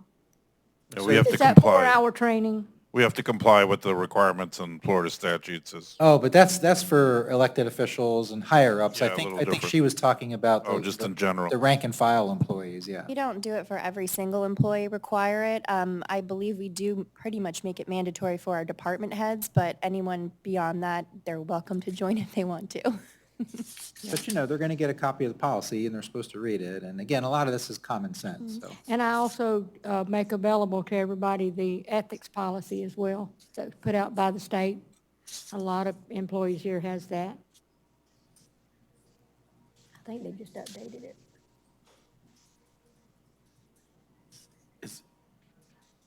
When, section 5,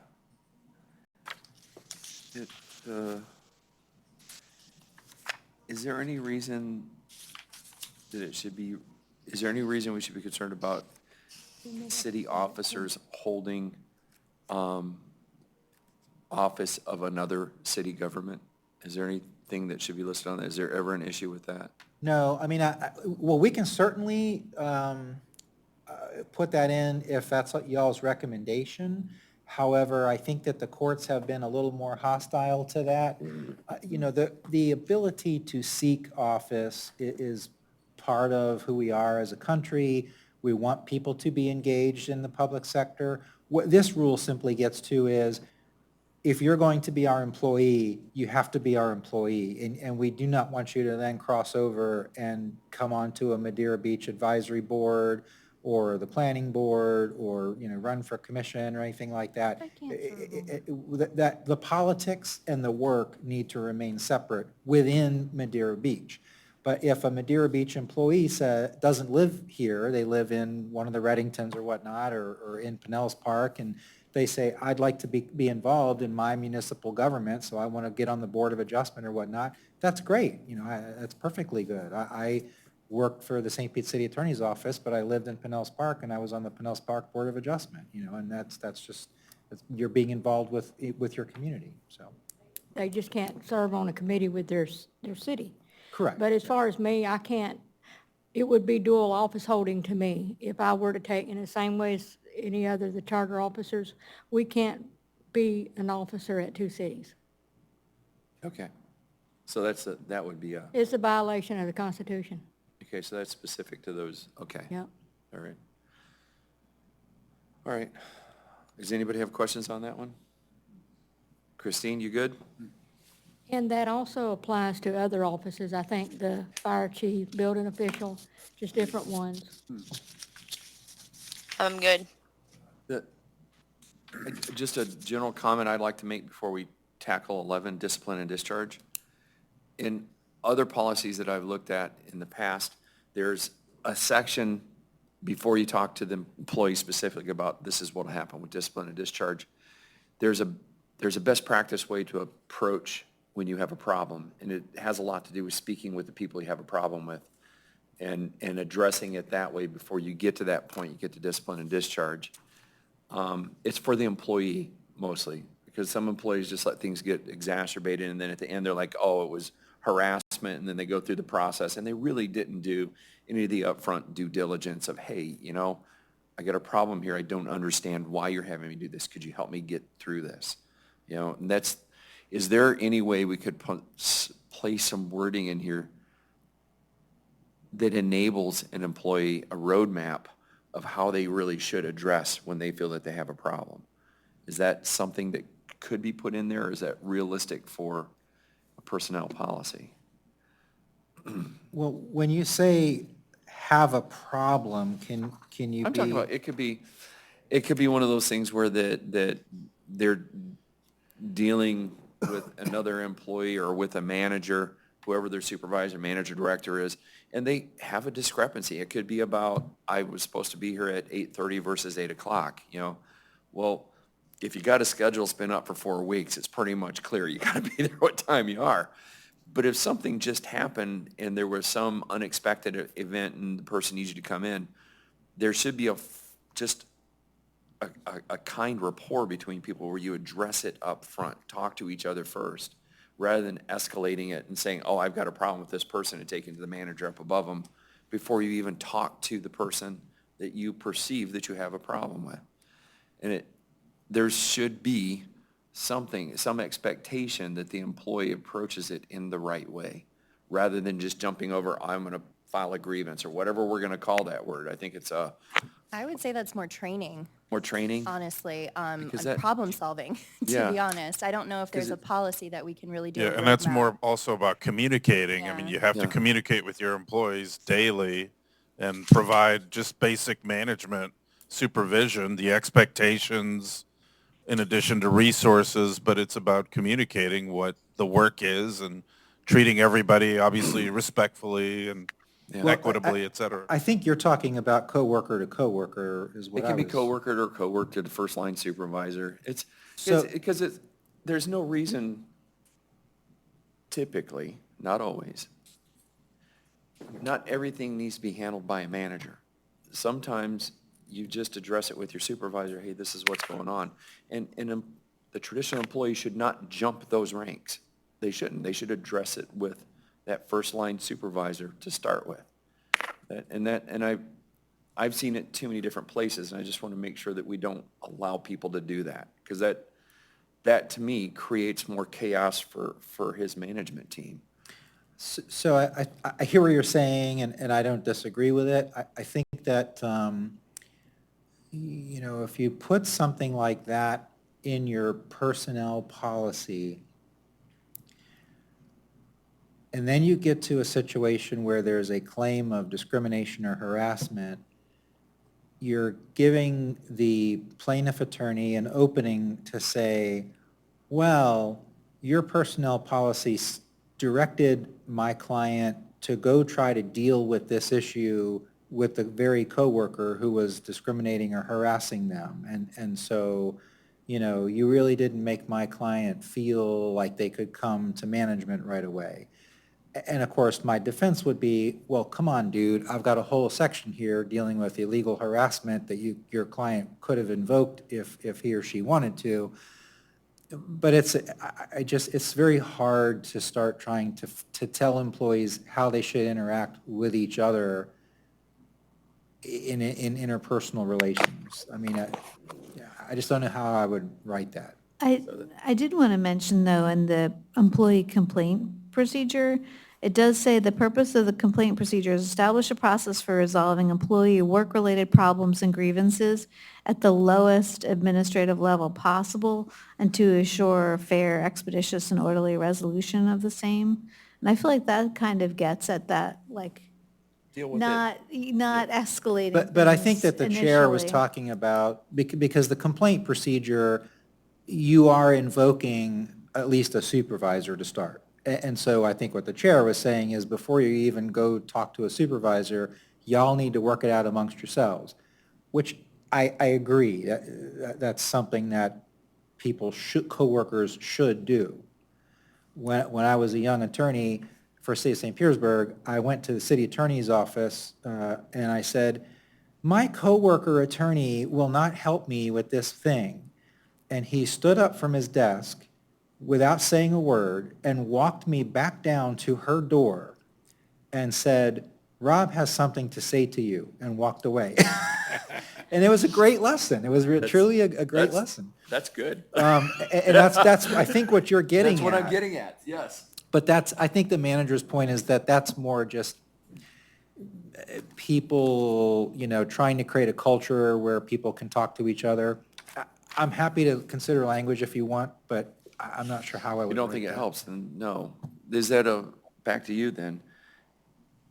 Well, why don't do you have an example? You had referenced that you'd seen it other places, so maybe. I'd have to go if- find it and bring it back. I know I've seen it in a document when I've gone through and researched some, but I didn't cite it in my notes, so I apologize Well, for if you that. find it, why don't you email it to me and I'll work it in and then we'll talk about it. Okay. The other side of that, it's none of my business if you're already doing it or anything like that, but is that a soft skills training that is not too costly that you could? Absolutely. We actually get free training with our insurance training program, Vector Solutions. So I can certainly look at any peer-to-peer conflicts Yeah. resolution and stuff like that. Absolutely. But we do encourage people to talk with each other, and we've recently had some of those issues. So It doesn't make sense when they don't, because it really just escalates issues that are unnecessary. And the only thing you do there is burden the person that has to really make sure things are happening that have to happen. It's Right. crazy. Yeah, okay, I'm sorry. I just wanted to ask one other question about the code of ethics. Is there any process to have employees regularly report on their potential conflicts of interest or certain levels of employees reporting? We can definitely do that. Some supervisors do take different ones than others. For instance, we've got a cybersecurity training that has different levels, so we can certainly look at the different levels per employees.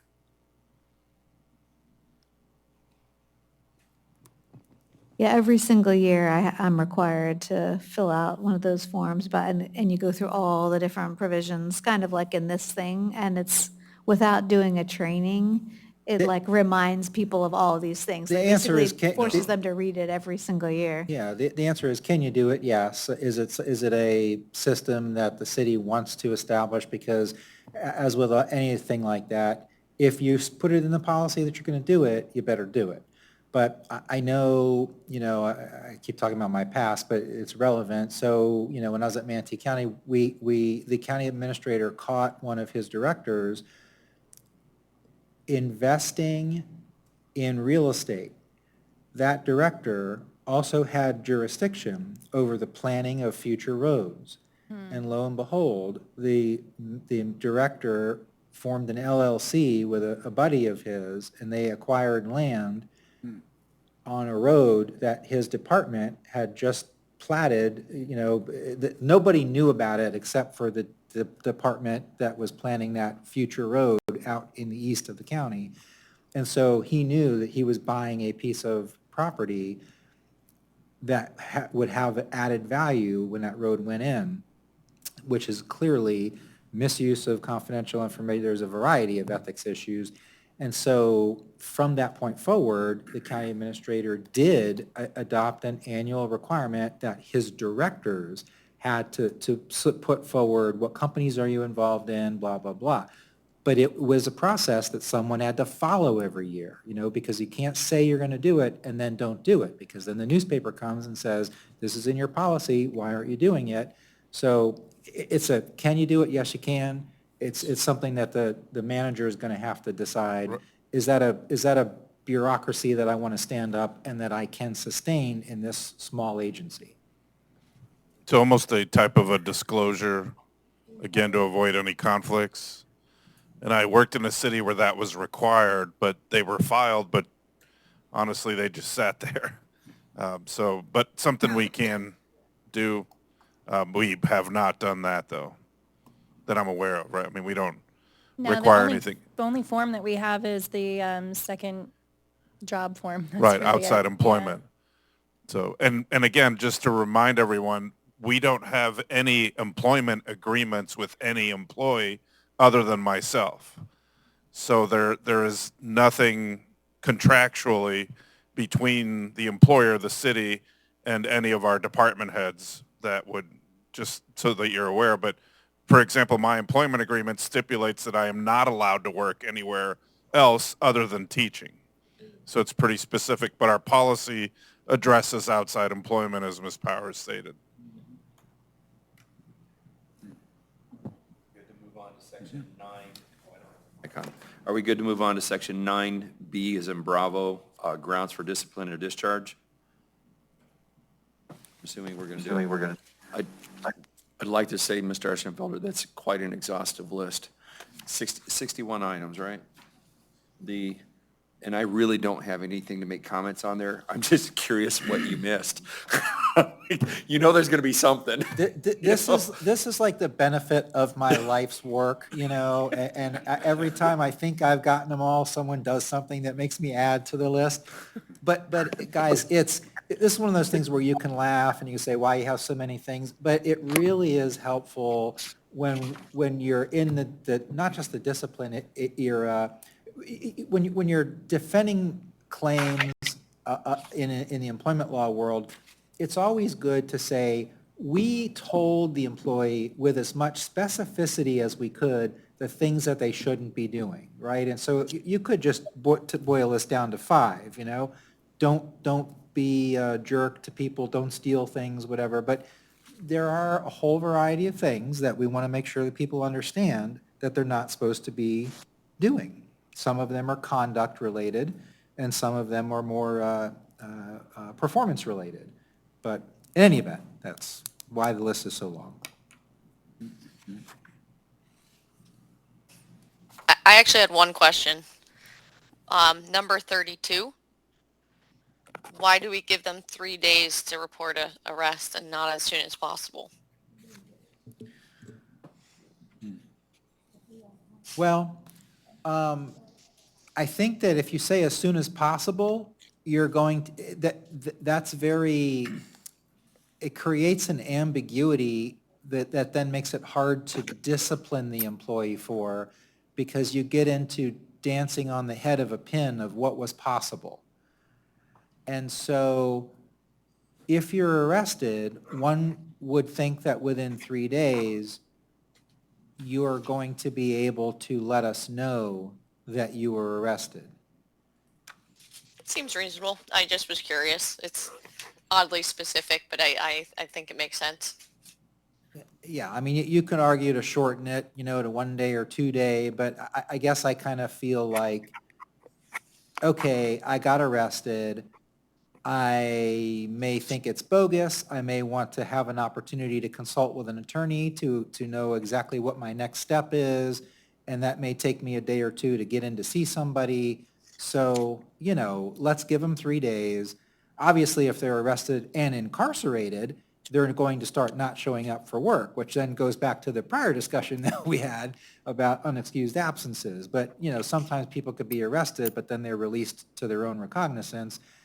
And I just think it's, we need to know, if our people are arrested, we need to know they were arrested so we could look into why and all that good stuff. But I think giving them 3 days is a good balance between our need to know as an employer and their ability to get their affairs in order before they come tell us. What if it's in, and I agree with that logic, and then just one more question as thinking through that. What if it's like in direct conflict with what they're doing? Is that, I think it's covered somewhere else. Like say it's a sex offender charge and you're in working with the young kids. Is that That's an immediate termination. how protected? I mean, 3 days in that case seems long. Well, Does that question make sense? Unless I have to imagine. could you add something where I it's, have to imagine that if the arrest is a sex offense against a minor, that they will not be being released on their own recognizance. They will be being taken to jail. okay. Okay. So, but people are Very good. arrested for misdemeanor kind of things, and you quickly bond out of jail that night or whatnot. Maybe it was, I don't know, what do they charge you for if you're too drunk in a bar and, disorderly conduct, yeah. So, you have a bad Saturday night and you get arrested by the local constabulary, you sober up the next day, you bond out of jail and say, okay, I got a day or two to figure out, how do I go tell Mr. Gomez this, am I gonna resign or whatnot? But if it's something that serious, I imagine you're going to be going to jail right away and your bond is gonna be high. Okay. So it's a problem that'll solve itself. Okay, that makes sense. Thank you. I had a question about No other comments on any 61. number 59. When I read that, I was also wondering if we should add any language about social media or also think about social media and Don't we have a statement that we asked to have that added in with social media somewhere else? yeah, I feel like we were- talked about it. I can't Yeah. remember what iteration of this or what section. I think, but I can't recall.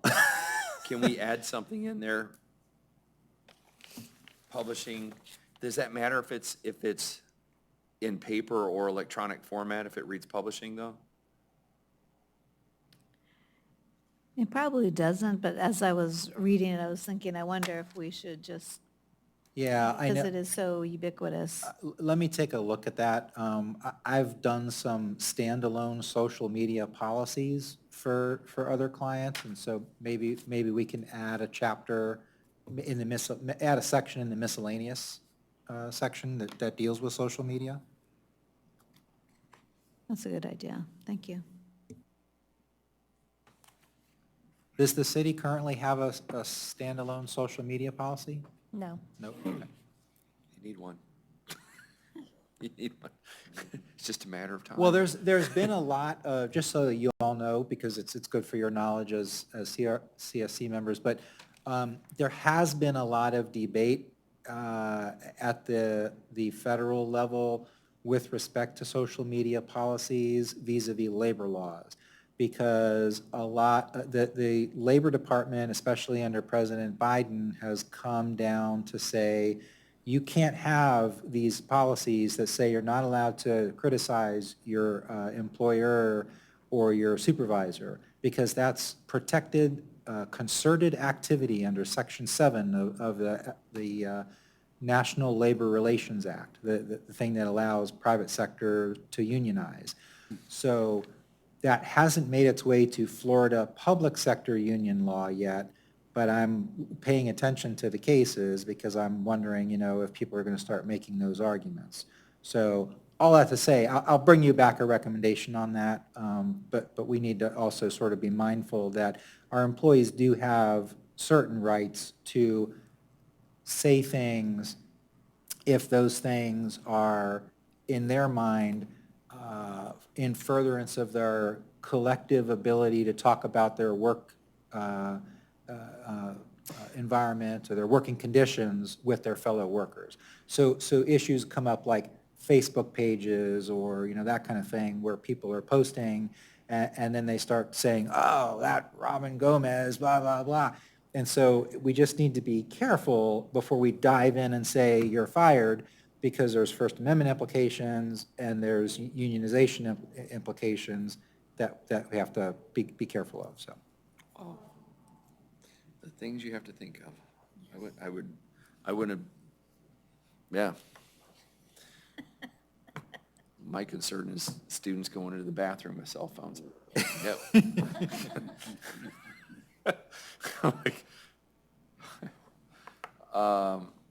Are we on section C?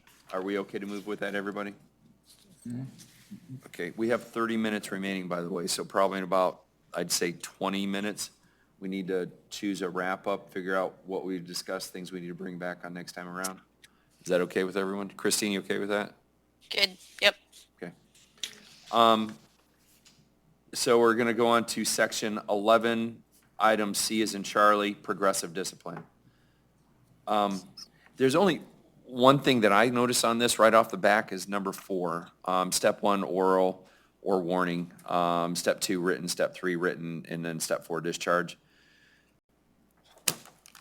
Is there, if you do an oral counseling, is there ever a reason you want to, my own self, when I've been in positions, if I did an oral counseling, I wrote it down. So I have proof that I can say that, yes, I did do this. I made note of it. Is there any reason we would want to say, hey, look, if you're going to do an oral counseling, you need to make sure you put it in writing as a supervisor, manager, whoever? I don't want to recommend that be a rule for the reason that the moment we make it a rule, someone won't follow it.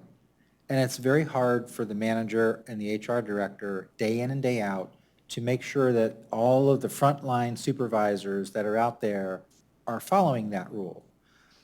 So, and at least in my experience, how this has gone down is when things are down the road and they're now become serious and the person is facing termination or whatnot, and management is having to put up why it is the person is at the point of now being terminated, very often the supervisor or the manager will come in and say, look, before I even started documenting this issue, I talked with him about this numerous times, be it showing up to work late or whatnot.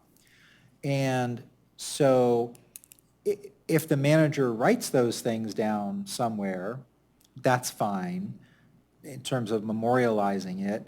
But if a plaintiff attorney ever threw that in my face and said, well, I don't believe you did because it's not written down, I've had pretty good success with the supervisor saying, look, I didn't write it down because I didn't want to make a big deal out of it. I was trying to deal with it just as a conversation with you to try to get you as my employee to obey. And you really only have, at least if you're a good supervisor or a good manager, you really only have at most 3 of those conversations before you turn to paper. I mean, how many times do I have to tell you, you can't be showing up late for work, right? So I don't think it's that big of a deal. I do think it's kind of funny, though, sometimes people say, this is a documented oral warning. It's like, no, it's not. It's a written warning. If you put it in writing, it should be given to the employee.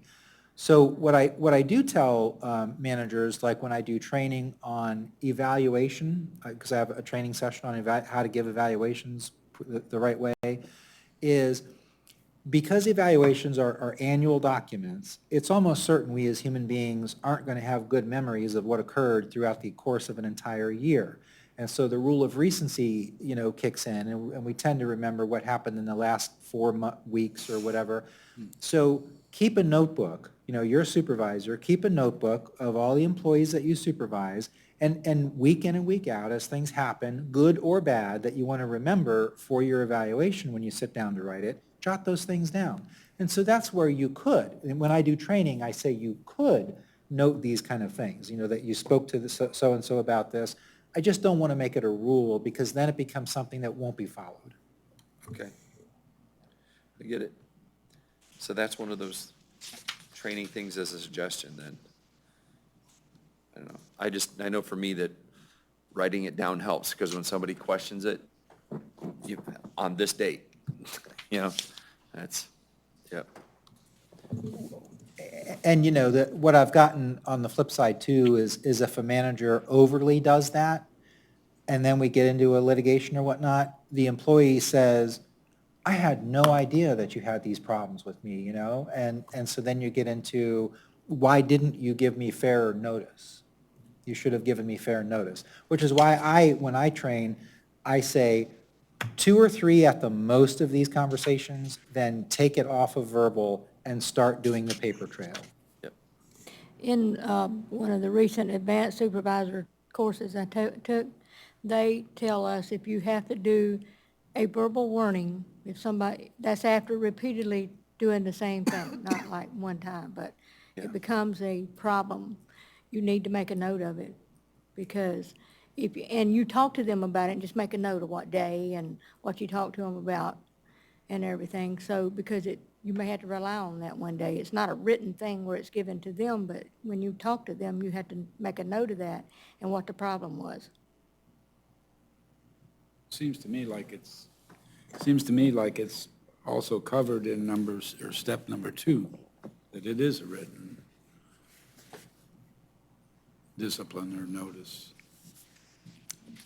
Yeah, I think what the chair was getting at is, if I just have a verbal conversation, should we require that be memorialized somewhere? And so my answer is, they're allowed to, but I wouldn't write it in here that they're required to, because someone's not going to do that. And it's too much for us to stay on top of to make sure everybody does it.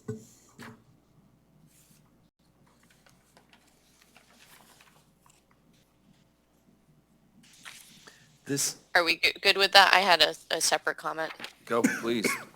I just want to make sure that in 5G, we refer to counseling warning discipline forms, and just more on the implementation side, making sure that, I guess, that we do that, or we are going to, that the city has warning counseling or discipline forms.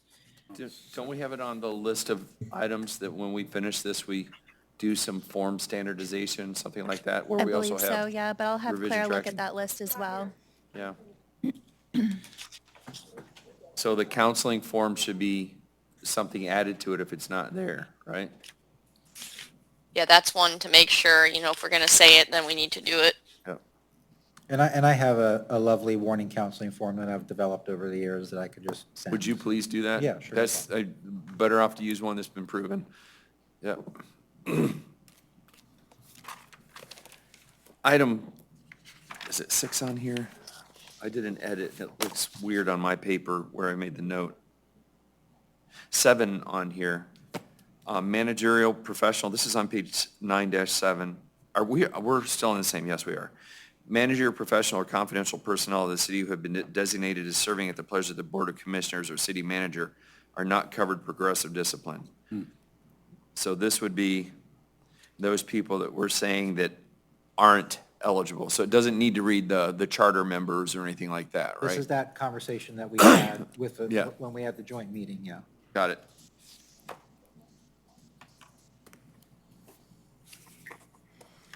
So I had one question, a different question. 5, step 3. 3, so going on to G, step 3, it refers to probation, but I don't believe, and I could be wrong, that we define it anywhere else. I did flip back through, we have section 3 probationary period, but that's really in reference to when you start work being placed on probation. So my recommendation is to review to make sure that we've adequately defined and addressed what we mean by probation. Does that make sense? I don't know that we discussed suspension, I believe. We have probationary period. I'm doing a quick search for the word probation. Yeah, probationary period in section 3 is with reference, I don't think it's the There's same not a- type of probation.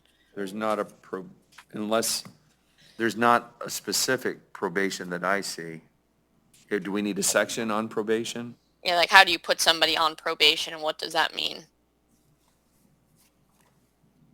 Well, when someone is on probation, it means that they could be terminated I at any believe we time. talk about in more detail suspension without pay. Yeah, Okay. I mean, when you're on probation, it means you could be terminated at any time without any further due process obligation. Can we define that But somewhere? Yes, I made a note already to define what we mean by probation. That would be like Thank you. That addresses my comment there then. Thank you. 4. So item 4 up above it, step 3, suspension without pay probation. That's there. So I'm going to make a note in that section that probation will be defined, correct? Yes. Well, Christine, do you feel that will resolve it to define it? It will. Thank you. And you said you wanted to talk about suspension without pay. No, that was that was as an example. I believe alright. that is addressed. I don't see probation, so defining it somewhere would address my concern. Okay.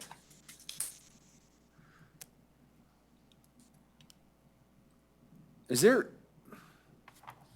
just from my own personal experiences when I used to a long time ago manage people, I never believed in suspending people without pay. If you need to get rid of them, get rid of them.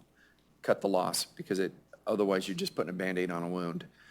There may be reasons to do it, but, I mean, if somebody gets irate with somebody you would expect them not to get irate with, you got to address it. But do you guys use that as a tool? In my experience in the city manager's office for the last 4 years, I haven't seen it done, Okay. to my knowledge. And I don't want to remove a tool if it's available, but I just personally don't believe it's a good tool. If you got to suspend them, get rid of them. It doesn't make sense to hold on to someone. The only thing I can think of is an investigation, but I think. And it's also progressive discipline? Yeah. Yeah. Yeah. That's part of the progression. And I think, if you take away the manager's ability to suspend someone, what you're left with is jumping from written warning to Termination. demotion or termination. And demotion may not work because it's a low-level employee to begin with, and so now you're terminating someone. And so, someone comes in and they're having a bad day, and they get into it with a coworker, and they use some words that they shouldn't use, that are unprofessional, and our customers over here heard them as they were yelling at each other. You know what? That deserves 3 days without pay, so you can go home and think about your professionalism in this workplace. It might not mean they lose their career here, especially if they haven't done it before, Yeah. they just had a bad day. So I think suspension is a good tool. And as the manager says, when I'm in court defending, when we ultimately have to fire someone, if we've already suspended them before, it shows that we're going through progressive discipline. And for charter officers, we face the Board of Commissioners to get our stick. They get after us. Are we okay to move on to the appeal process? Section 11, item D is in Delta? Yes. The appeal process. Good. This is separate from what we had the joint meeting on, where if there's it would be the appeal that is not otherwise formerly known as a grievance form of appeal. Right. I need to massage this to make it consistent with what we did at the commission. So Can we return to this section once that's massaged? that's my Is recommendation. everybody okay with that? Christine? Yes, yep. Okay.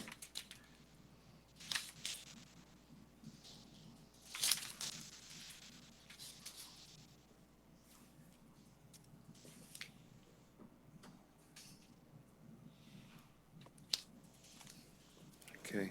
I want to make sure that, is this a section that listed the amount of days that the employee, each person had to respond to an employee's? No, that's a different item, totally different item. I'm thinking something else. Okay. So the appeal process we're going to come back to, so we're going to skip that section and go over to, I guess, item 12. Is that correct? Well, you can talk about the name clearing hearing, sub H, D sub H, because that's not really going to change. That's driven by constitutional law. D sub H, G, H, name clearing.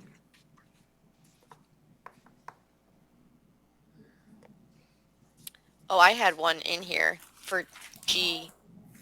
G? Are we talking about DG? The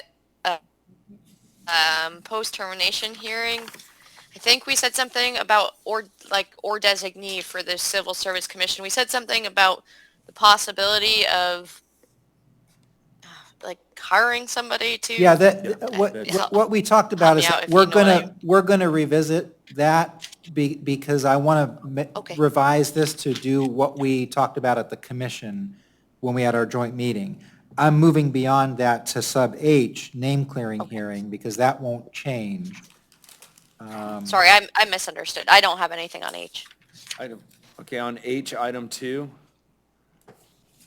Upon hearing from the former employee or any relevant city witnesses, comma, the Civil Service Commission may recommend to the city manager that a demonstrably false or incomplete statement or conclusion of file be supplemented with a former employee side.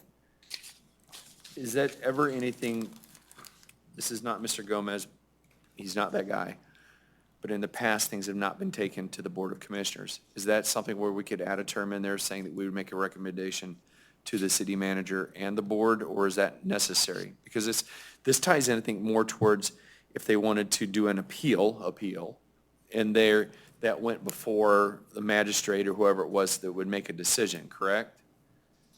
Does that tie into that?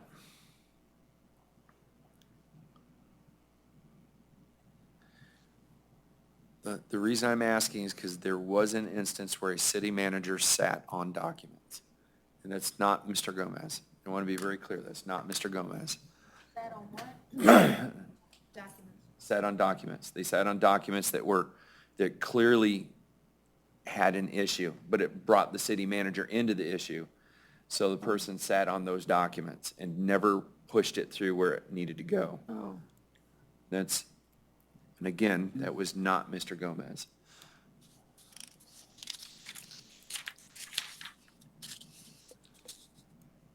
Is there a way to phrase that to where it doesn't tie them in if they don't need to be tied in, but it?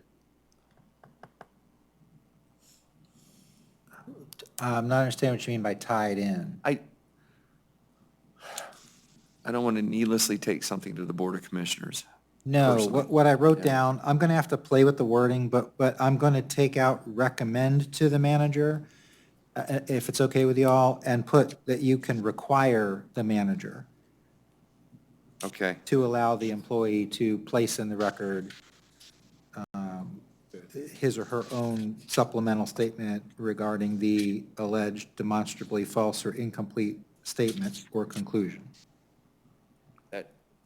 I think that would resolve it, Okay. in my opinion.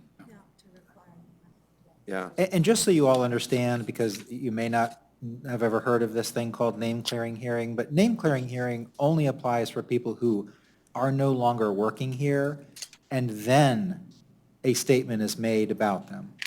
And so the United States Supreme Court ruled long ago that in that case, the government actor, and it's usually a high-level person who makes the statement, has taken away a liberty interest of yours because they have sullied your reputation for future employers or whatever by saying something that may have gotten in the media of, oh, that person was nothing but a crook, right?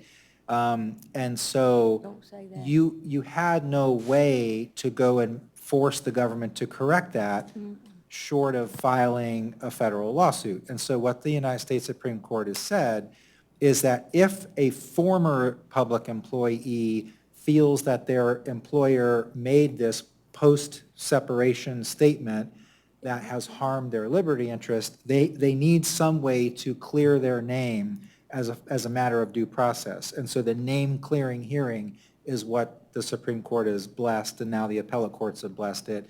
So it doesn't actually get you your job back. It's not an appeal of a termination. It's more of after your termination, if people go out there and trash talk you, either in writing or in a press conference or something, this is the tool that you could use to regain your reputation by putting your side into the official record, if that makes sense. That makes sense. Or if they feel that they didn't do what you said they did, because I'm reading Section 9 of that Constitution. It's due process. No person shall be deprived of life, liberty, or property without due process of law, or to be tried twice.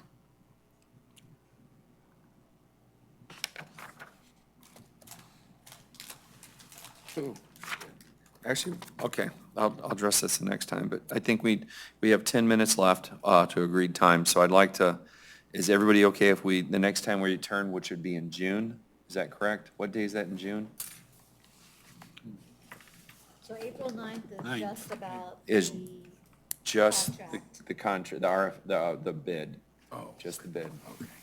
we have a RFP, meeting request for- date for June, What was that June date? June 5. June 5? I want to make sure I got my calendar. I hate it when I look at my calendar, I forget to put something in like this. June the 5th at 4 o'clock is on your agenda. June the 5th. Make sure I got it in here. Nothing in May. CSC meeting, 4 o'clock, got it. Okay.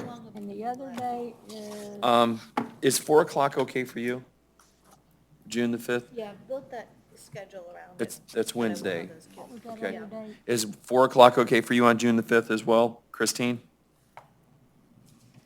Yep, should be good. Dr. Tilka? Okay. Can you hear me? Yes, we heard you, Okay, so when we return, we'll proceed with Section 12, employee complaint procedure. And can we change that maybe? The word Do complaint. we see if are we getting kind of close to the end, I think, almost? Where Is did there we any start? value in trying to just, I think from here I think on we're out, it's a bit getting downhill. I mean, we've had some thornier issues to go through, but from here on out, I think what you're gonna start hitting are pretty mundane, Yeah. I think understandable things. we are close to where we started out, because it was in the, Well, we picked up at the miscellaneous. Y'all went through the miscellaneous at the beginning for some reason. I can't even remember why, but. I we actually had a started- question about miscellaneous. Yes, ma'am. And I didn't have the time to do this myself, and maybe I can do it some more, but I also wanted to ask you if there's any way, like I know the other policy kind of developed organically to some extent, but if there's any way we can look at miscellaneous and see if any of the miscellaneous could fit in a proper category as opposed to some may be genuinely miscellaneous, but the extent to which there might be topics that could be folded into a real section. well, we have, if I look at this, then we have, just counting pages, 1, 2, 3, 4, 5, 6, 7, 8, 9, 10, 11, 12, 13, 14, 15, 16, 17, 18, 19, 20. We have 20 pages to return to miscellaneous. I would be surprised if we don't finish that. If we had, are you guys okay with another 3-hour meeting? I'd be surprised if we didn't wrap through that and then hopefully address the miscellaneous at the same time. It looks like we Because- did uniforms as well. That's only like one Yes. page. Well, we started, the prior chair wanted to start where the policy had originally left off, and that was from 2 years ago or something like that, maybe 3. And that's why we chose that point. I remember that being the conversation. But it did start with miscellaneous, correct? Correct, Yes. Yeah.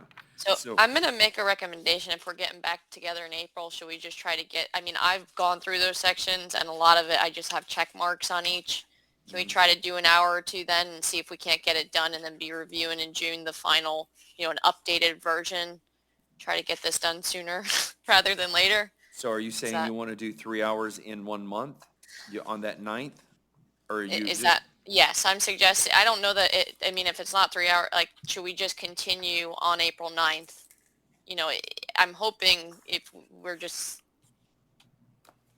I mean, if we're expeditious on stuff, it might not take. April that 9th, we said incredibly we'd long. start at 5 PM. Is there any, are you guys okay? Because this is late for you. Are you okay? I should be okay. I just have to take care of childcare, which shouldn't be an issue. That's an issue. It's always an issue if it's childcare. That's okay. No. We'll go. I would agree that if we have an opportunity to knock more of it out, let's knock more out. It just depends upon what time people can allocate, because it's a quick ask. Yeah, I think 5 to 8 would work for me. Dr. Tilka? Mr. Gomez? 5 to 8? That's fine, yep. Mr. Eschenfelder? Yeah, so we're not starting at 4, we're starting at 5? 5, at 5. That's just to accommodate other things that were already scheduled. Okey-doke. And then, Ms. Van Blargen, 5 to 8 on that day? And What about June, just because I'm planning that whole Civics Institute? June 5th, do we want to say sorry, on June 5th, do we want to tentatively, what do we want to tentatively say do we want to block 4 to 7, and then maybe we don't need 4 to 7 if we accomplish it in April? Well, I'm running a Civics Institute that week, and I'm going to it's like 80 hours of programming. We did schedule to bring the students here to observe, and then they'll be at a beach cleanup, so I could be here until 7, but I'm building this entire program. So it would help me to have, like, if we want to say 3 hours, I'll put that in, and I'll be here. may I ask a question, Mr. Eschenfelder? Because I think we can get a better answer to that. So, Mr. Eschenfelder, if we wrap this up on April the 9th, would we be able to get a document back that we could start reviewing Yes. before we came in on June? Yes. So, do you want to do 3 hours that night, or do you just want to do 2 hours because you have this other thing? And it's important that the students get the experience, but what is it you need from us on that day? I think just to know, because I'm going to send them from City Hall to dinner and then a beach cleanup, so I can make sure there's enough chaperones. Like, I don't have to physically be with them during that time that I built out. If you feel like 4 to 7 would help us wrap this up, then I can be here. I just need to know so that I can put it in the agenda and have chaperones to handle the kids when I'm not with them. I'm willing to do 4 to 7, but what happens if we finish before 7? Do we just call it a day? Or is that okay with you? Yeah, oh, yeah. Because if we go through this, we've already got all the discussions pretty much done. It's just a verification. It's where we want it, We correct? made the changes we want, right? Yeah. So, Just let me know, because I've got Reddington Beach Commission meeting at 6:30, so if we're going to 7, I'll have to get. you need to leave by 6 that day. Let's call it 4 to 6. 6. Let's call it 4 to 6. 4 to 6. With that, we have 2, so let's do 4 to 6. I still think that June 9th, 4 to 6 PM, I still think that we have time. June 5th. June 5th, sorry, thank you. April 9th, June 5th, 4 to 6. I think I would be surprised if we can't wrap it up in that day. I would really love to wrap this up and get some of these other things knocked out. Me too. I'm I think everyone serious. would. Let's get this thing done. All right. Okay. So April 9th. Okay, we have 2 minutes left in our agreed time. So other things that we needed to address, and I'm sorry because I have that thing where I know what we just talked about. Were there things at the beginning that we need to make sure we're addressing? I know I'm going to be looking at the separation survey as well as the employee satisfaction survey. I am also going to look at the alternative employment plan because I hadn't really heard of that before, so I'd like to get more versed on that. I'm looking into more trainings and separate trainings, maybe from the management versus all employee side, especially with the supervisors and the conflict resolution and stuff like that we talked about. Sounds amazing. I'm impressed. You're doing a lot. Thank you. Thank you. Mr. Gomez, is there anything you need us to take into consideration? No, I think you've covered everything. Thank you.